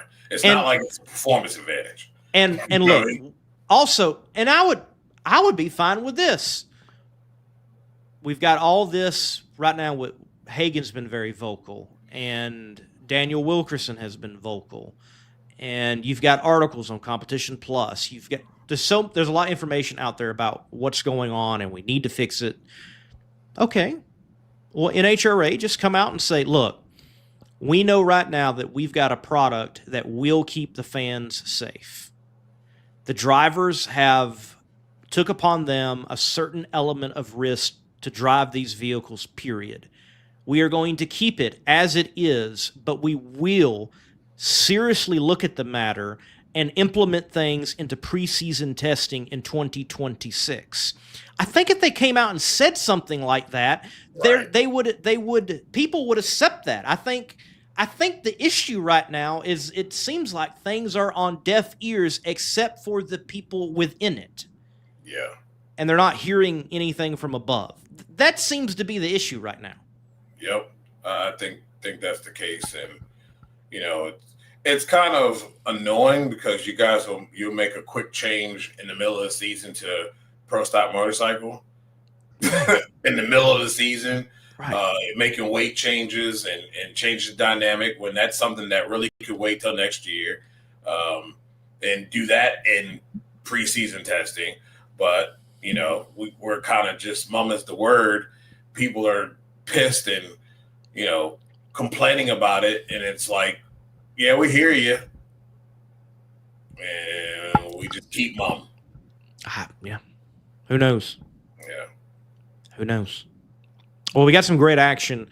Looking forward to the NHRA. I know this weekend there's going to be championship finals for Funny Car Chaos. There's a good points battle in Funny Car Chaos right now amongst A, B, and C potential championship winners. So you're going to be following each and every category as they race with the possibility that you could have a champion out of one of those fields, and yet they never meet each other on race day. So it's like, who goes far enough, and then did you do enough in qualifying even if you won? So it's going to be an interesting, very interesting there for Funny Car Chaos and the championship finals. That's going to be taking place at Great Lakes Dragaway. Got to get it right, Dragaway. Dragaway. Yes, it is not Dragway, it's Dragaway. And I know we'll be talking tomorrow, obviously, on Sega Live, but definitely will take some time to talk about the Southeast Gassers Association. You were there, your first time to Knoxville Dragway. Yeah. It is such a before we go further, have you been to Bristol? Yeah. Okay, so you've been to Bristol, you've been to Knoxville now, and you've seen Sega. Talk to the Competition Plus Power Hour audience about seeing the Southeast Gassers at a place like Knoxville, Shady Side, and how it fits and why it just makes so much sense. Man, it is very much like Bristol itself. You've got these big concrete stands on the right-hand side. It's nestled in the mountains, so there's that mountain view all the way around.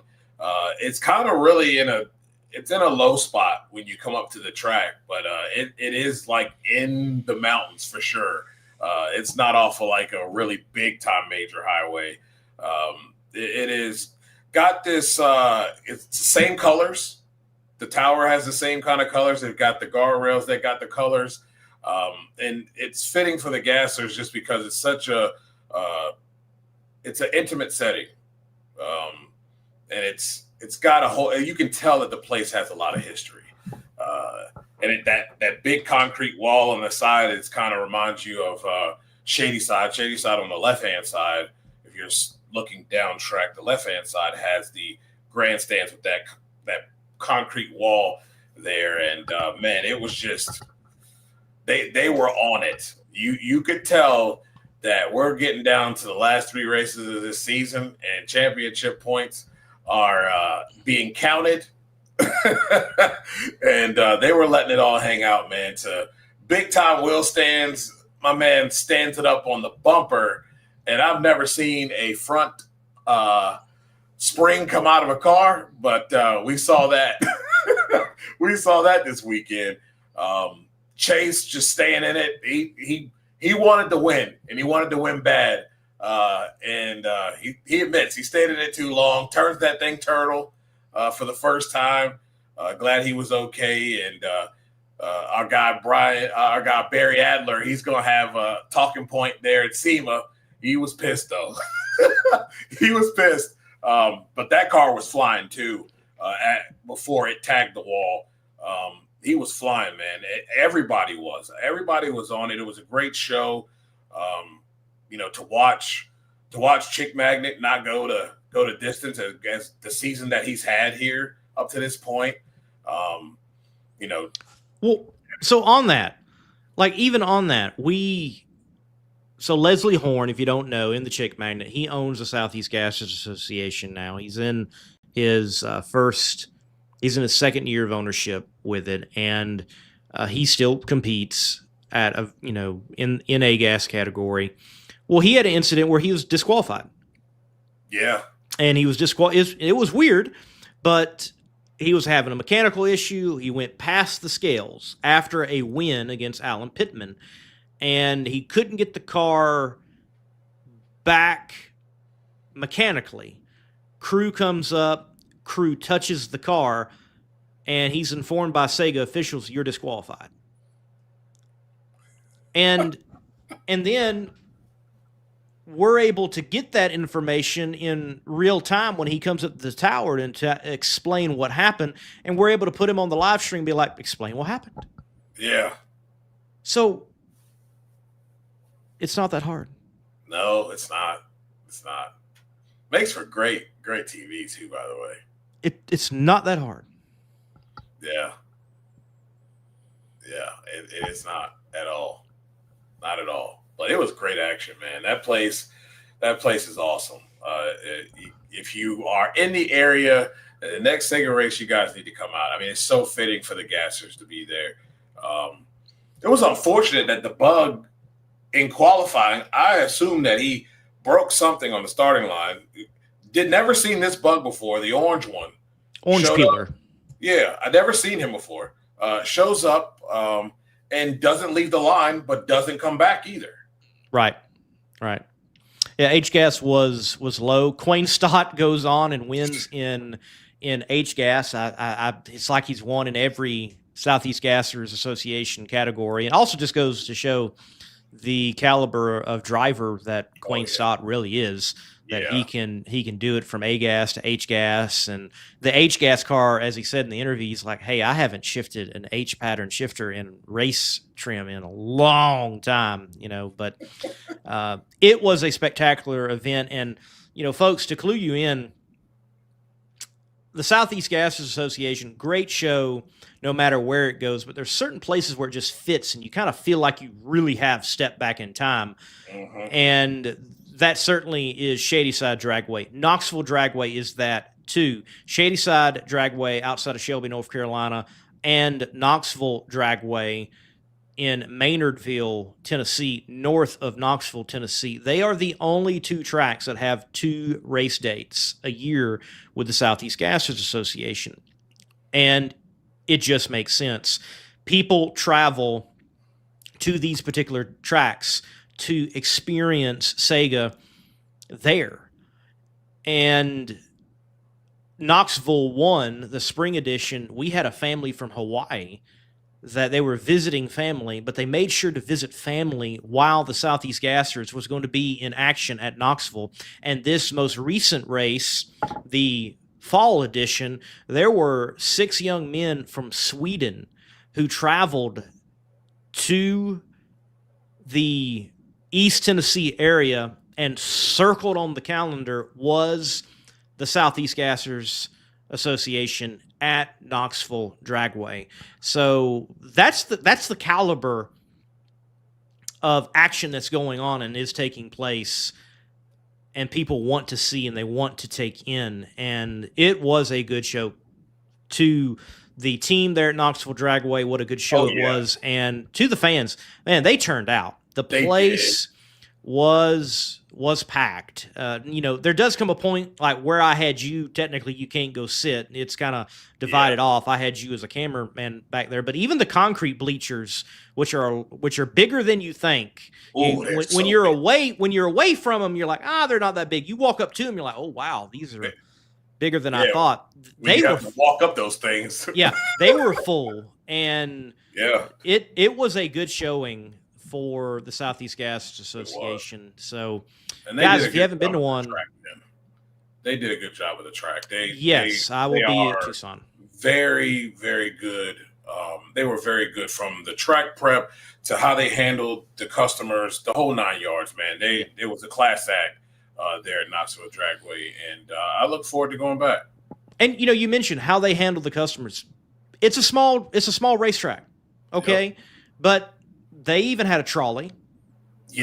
That you could hop on, and it would take you from the parking lot, which was toward the end of the track, and bring you up to where spectators are. So, look, even if you're a small track, that doesn't mean that you can't do some simple things that will take care of your fan base. The food was good too, though. They do a good. I was impressed. Knoxville Dragway does a good job on their concessions. And look, I will tell you, I don't care what kind of facility you are in motorsports. I don't care if you're dirt track. I don't care if you're asphalt oval. I don't care if you are road course, drag strip, whatever. If you can have decent concessions and you can have decent bathrooms, you have eliminated probably 75% of the problems you're going to have from someone coming back to your facility. Fix it. It's easy. Some of you out there in track operation, you're spending money first and foremost in the wrong area. Stop wasting it on equipment that you don't need right away. Stop wasting it on fancy doodads. Get your bathrooms right and get your concessions right, and start from there. Super easy. But yeah, Knoxville's doing a good job, and it's such a neat little setting. I love to say mini Bristol. It is. It really is, man. It really is. I actually got some coworkers watching Southeast Gassers today this afternoon, so they might be fans too here soon after them being able to catch a little bit of the live from this past weekend. So yeah, man, it's good stuff. You guys really should come out. It's a hell of a show, and it really does. Once you get there, the cars start running, man. You feel like you're just back in time, just like it used to be. It's fun stuff, man. Great racing too. Great racing all day long. Yes. Well, great racing this weekend. You know, we did mention NHRA, Funny Car Chaos, the IHRA, also Dragway 42, now Durana Dragway as well now, if I remember correctly. We got like Durana Dragway 1, 2, and 3 in their particular places. Hey, he's forking over the money. He can do what he wants. Very interesting. And he's forking over money not just to buy these places, but to reinvest into them. Yes. There's been improvements made to Dragway 42, and more improvements will be coming. But good news for this facility in this area to be able to hold this event. Going to be an 8th mile only race. Yeah. That's certainly going to be interesting. I'm glad the IHRA is doing that and having that wrinkle within their program. And also, Dugenais, there's an NHRA national event this weekend. This NHRA national event is not that far down the road from the Brownsburg hub. And yet, there's full fields for the IHRA and what they're trying to do. Yeah. That tells me that they're doing something right. Yep. Dan Mercier is going to be over there. Right. Yeah, he's not going to the NHRA event. So, right. Yeah, they got full fields, 10 in each, both nitro categories. So somebody's going home. Somebody's not going to make the show. Larry Nance is driving this weekend. The 3-time NBA All-Star will be racing in IHRA this weekend. Yep. It's gonna be fun, man. I'll be watching the NHRA, but I'm really like, the IHRA has my attention right now. I'm enjoying the type of racing that's going on over there. Reminds me of what I'm seeing with the Southeast Gas Association. I'm not concerned about the times. I'm not concerned about how fast they're going. I just want to see 2 cars go. How is this going to work? Who's going to get to the finish line first? And this 8th mile is really going to be tight. So I'm really interested to see how this is going to change the dynamic, because now it doesn't matter if you got a little bit better program like Del Worsham has. It doesn't matter. You're going to 8th mile now, and that benefits everybody in that deal. So whether you're a Funny Car Chaos type car that's coming out there and you run there, this benefits a lot of people. Kind of evens the playing field a little bit and changes the dynamic. So I'm really looking forward to seeing how this 8th mile stuff works out. What's up, AJ? What's up, brother? In the comments. What's going on? Oh, yeah, man. You know how it is. We are Monday Night Raw. 3 hours of hard hit 'em, commentary right here. Power Hour.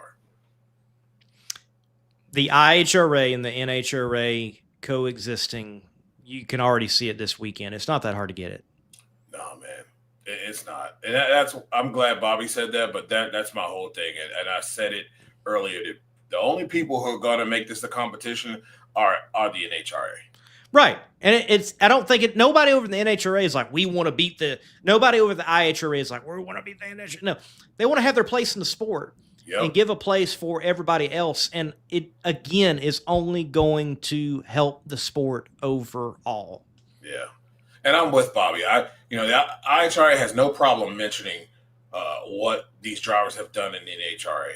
And I don't think it should be a problem in the NHRA to mention that Lex June came in and he had just won an Ironman, that Sean Reed had just come in, won an Ironman, and then won a Wally. Like, there's nothing wrong with it. Like,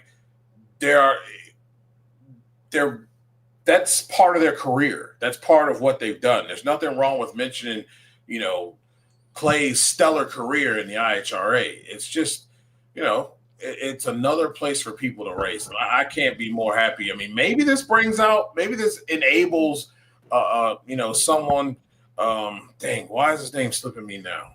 But it enables people to be able to, maybe because they don't want to do the rigorous schedule, they don't necessarily have the funds, that they can go over here and maybe they can run a few races. Maybe they can run the whole series because of the proximity and the fact that they're not having to do 4 qualifying runs. And the fact that they can do that enables them when they show up to an NHRA event to fill out the field. I mean, they already, like I said, they already are good, but man, they're going to be a problem because now they've got laps under their belt. They've got time to be able to learn, teams able to gel, so they don't have those stupid mistakes because they don't run all the time. So it only betters both sides. And the innovative stuff that IHRA is doing, we're seeing the little bit of it now showing up in the NHRA when they do their nighttime, primetime, nighttime show where they marry the two Fox and NHRA TV together. We've seen some of the things that the IHRA was doing filter over. Right. I don't recall staging lane interviews. Hell no. They ain't been doing that for years. Right. They've been doing it recently, and we know why. The IHRA has done a great job with having interviews there and top end and things of that nature, and they've done a really good job with that. Yep. I like it. And we've also seen a couple of, I think that's probably on the Fox broadcast, we've also seen a couple of pit interviews as well with Fox. So, like I said, this is only going to better the sport as a whole. And again, like, everybody else has a place to race with if you're racing something else. Nitro guys don't have other places to race, and yet they want to still do it, and they like to do it more.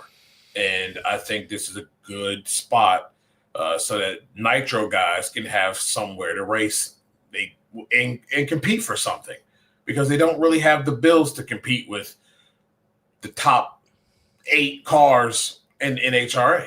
You know what I mean? So I love everything about this, and we're all going to look back at this 3 years from now and see the flourishing of this sport, especially in the Nitro category.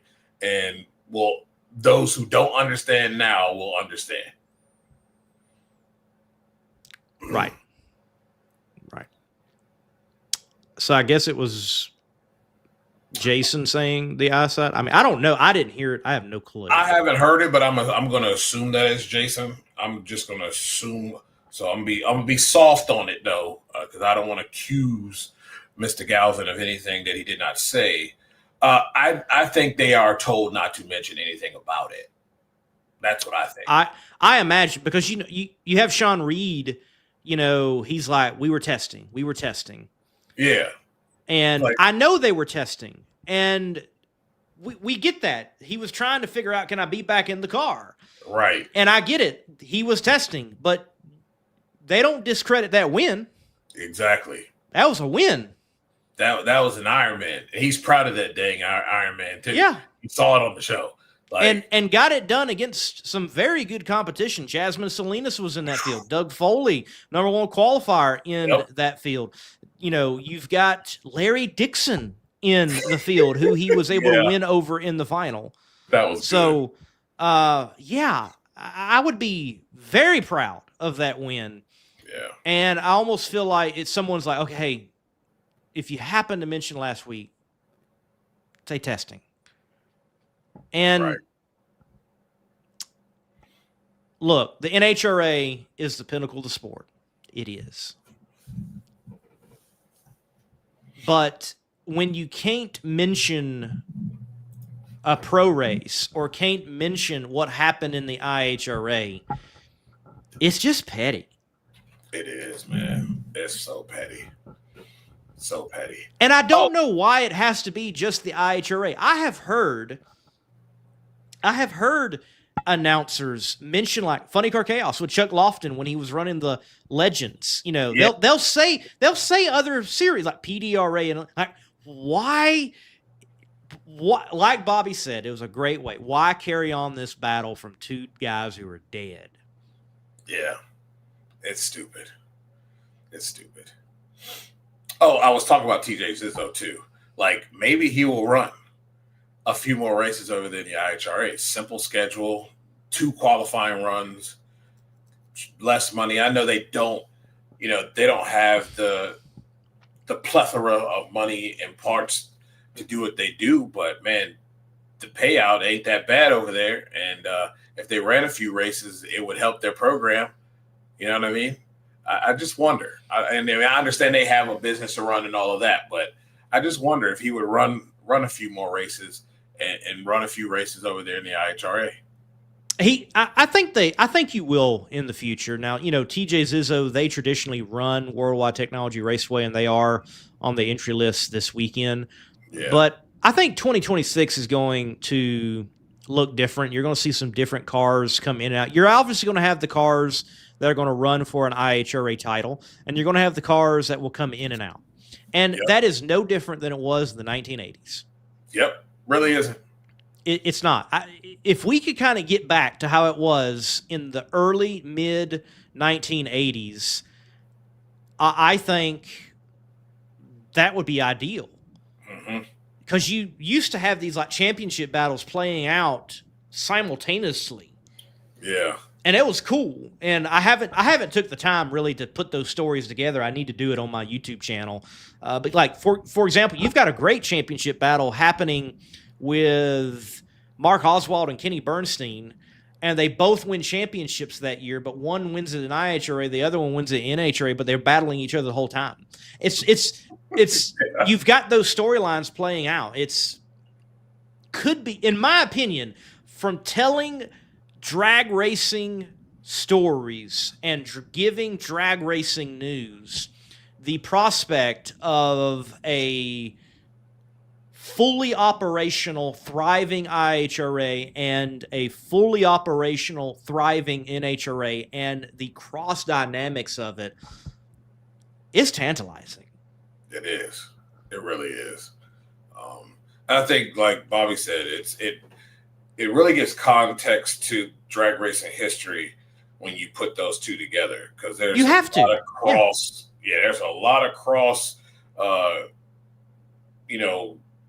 People have gone and done both and won championships, won races in both. So I think it just what makes history more well-rounded and gives you a bigger context of individuals' careers outside of the NHRA. So yeah, hopefully get to a place where it's like, I just set the ego aside, man. Like we all know you're the WWE, and it's cool, but you know what I mean? It's okay. It's okay for them to be there too. And it's only going to help the product as a whole. And I think that's where the vision needs to be at, is helping the product as a whole. Yes, I help the product as a whole. And we should never hear the inside, which sounds kind of odd when you think of it, but nonetheless, it does. It sounds like you're saying inside, but we should never, the inside, and we shouldn't hear the I side. Yeah. Do you say, okay, well, Tony Stewart's got a lot of championships in Roundy Round. Do you say that? No. And look, I know it's not drag racing, but give credit where credit's due. Right. Agreed. It's just not that hard. It's not. It's not. And it like I said, it gives a bigger context to the sport of drag racing and its history. So a lot of people don't know a lot of things, like what Dave just put up just there. A lot of people don't know that. A lot of people don't know that at all. They don't. Or like Richard Shute today, the proprietor for Auto Energy, who has been in this sport for eons. Well, he has done photography at every sanctioning body for drag racing, and he put up out of his personal collection earlier today Eddie Hill running 499 at the Texas Motorplex. It was an IHRA event. Yeah. Before it happened at an NHRA event. So again, you've got these sides playing out. If you don't take time to look at some IHRA history, Well, you're missing out on Buddy Ingersoll and, a V6 turbo and almost beating Bob Glidden at Bristol Dragway in, the finals. And you're missing out on the beginning of a lot of careers of people that we now have as, household names within the world of drag racing, such as Tommy Johnson Jr., for example, play people like Whit Bazemore, and Bobby went over several things. Winston was introduced to drag racing via the IHRA, and there's so much that the IHRA does now, or the NHRA does now, they got from the IHRA. They got from the AHRA. The NHRA, I will say they have been good thieves of taking what's worked, and yet they didn't want to innovate it. They've done that. I don't blame them. I mean, that's what the NFL did with the XFL and so on, and many others. It happens all the time. Yep. But I don't know. Just give credit where credit's due. Yeah. Yep. Especially when it comes to your drivers. Yeah. Clay Milliken is a top fuel champion, and maybe you've got to clarify it every time. He's still waiting for his NHRA championship. Maybe you got to. That's fine, but he is a multi-time top fuel champion. Yeah, he was dominant too, boy. When he goes into the International Drag Racing Hall of Fame, his IHRA championships will be noted. Yep. I mean, I wish they would mention more often the one other championship that John's got. Yeah. It's funny. Yeah. It is funny.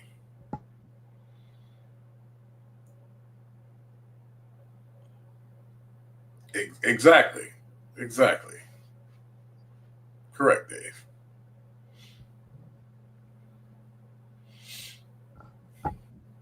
I mean, Yeah. It's going to be a fun weekend. It's going to be a fun weekend.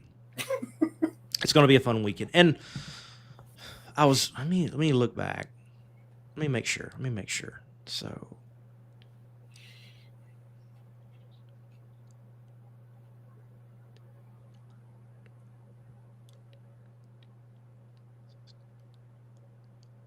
So, unless I just did it wrong, counted.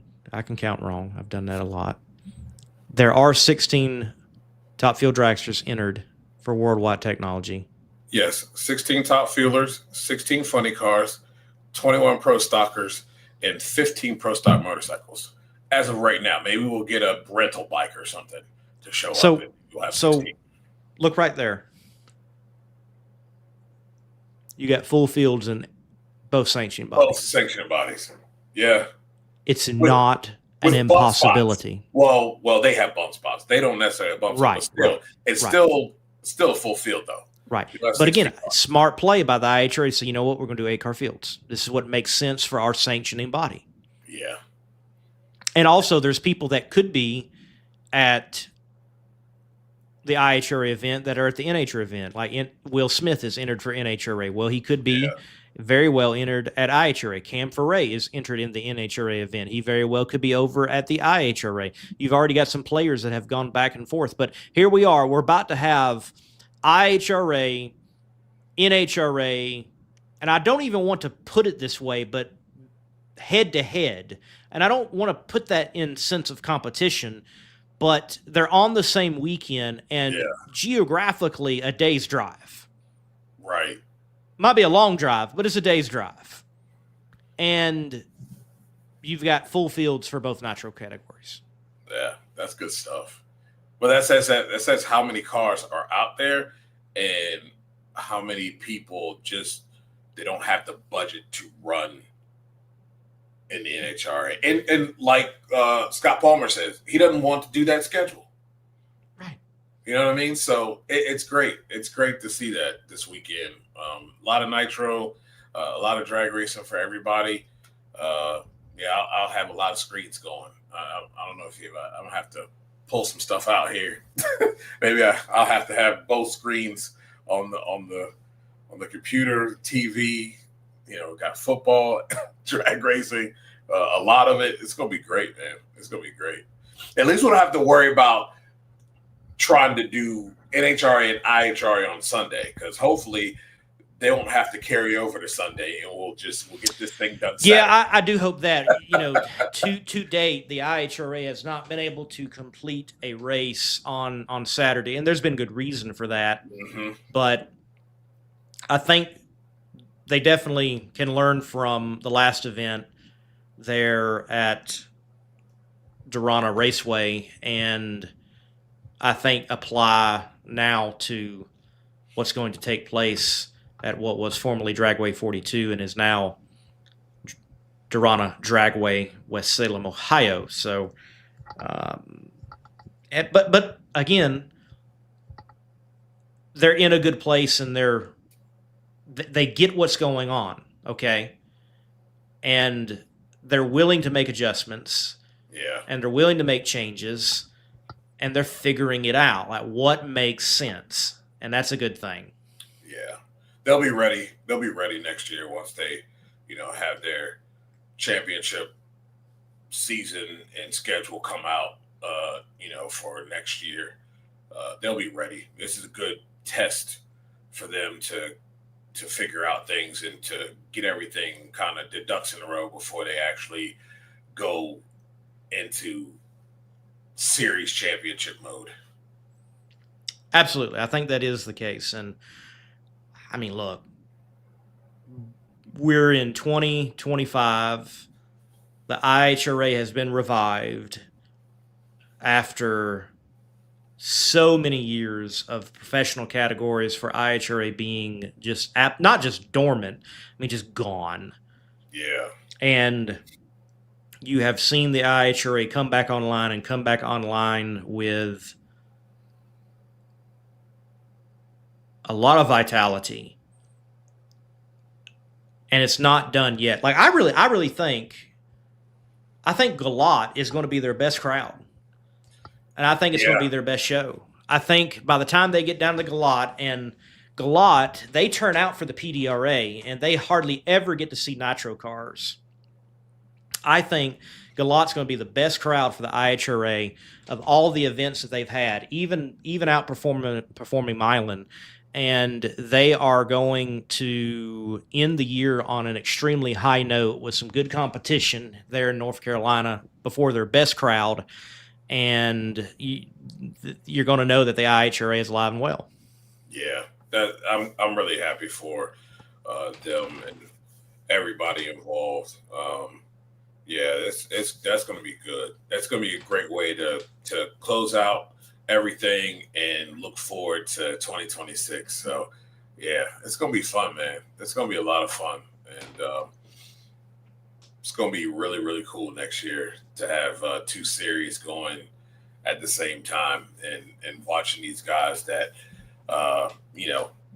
don't get to race that much to have an opportunity to race for a championship. It's 2025. The IHRA is revived. The NHRA is doing well. They are racing both on the same weekend within a day's drive, and they have full fields. Yeah, good stuff. Can't get any better than that. Right. Can't get any better than that. Right. Well, Dujne, I think we can get a little better and just shut up and go on. Yeah. Good show tonight. Thanks, as always, man. And we'll talk to you all later. It's been a good show. Thank you. Yeah. Good night, everybody. Adios. QuarterMileClassifieds.com is a new and easier alternative to online classified advertising. We make it a simple experience with $20 getting your car, hauler, engine, or parts listed for 2 weeks. If you want to make a bigger splash, we have VIP listings that provide even more exposure, including social media. On QuarterMileClassifieds.com, you get up to 10 photos of video and up to 2,000 characters to deliver the message you need to make the sale. QuarterMileClassifieds.com is a trusted classified ad partner of Competition Plus and the Rooftech Top Eliminator Bonus Fund. Visit QuarterMileClassifieds.com today.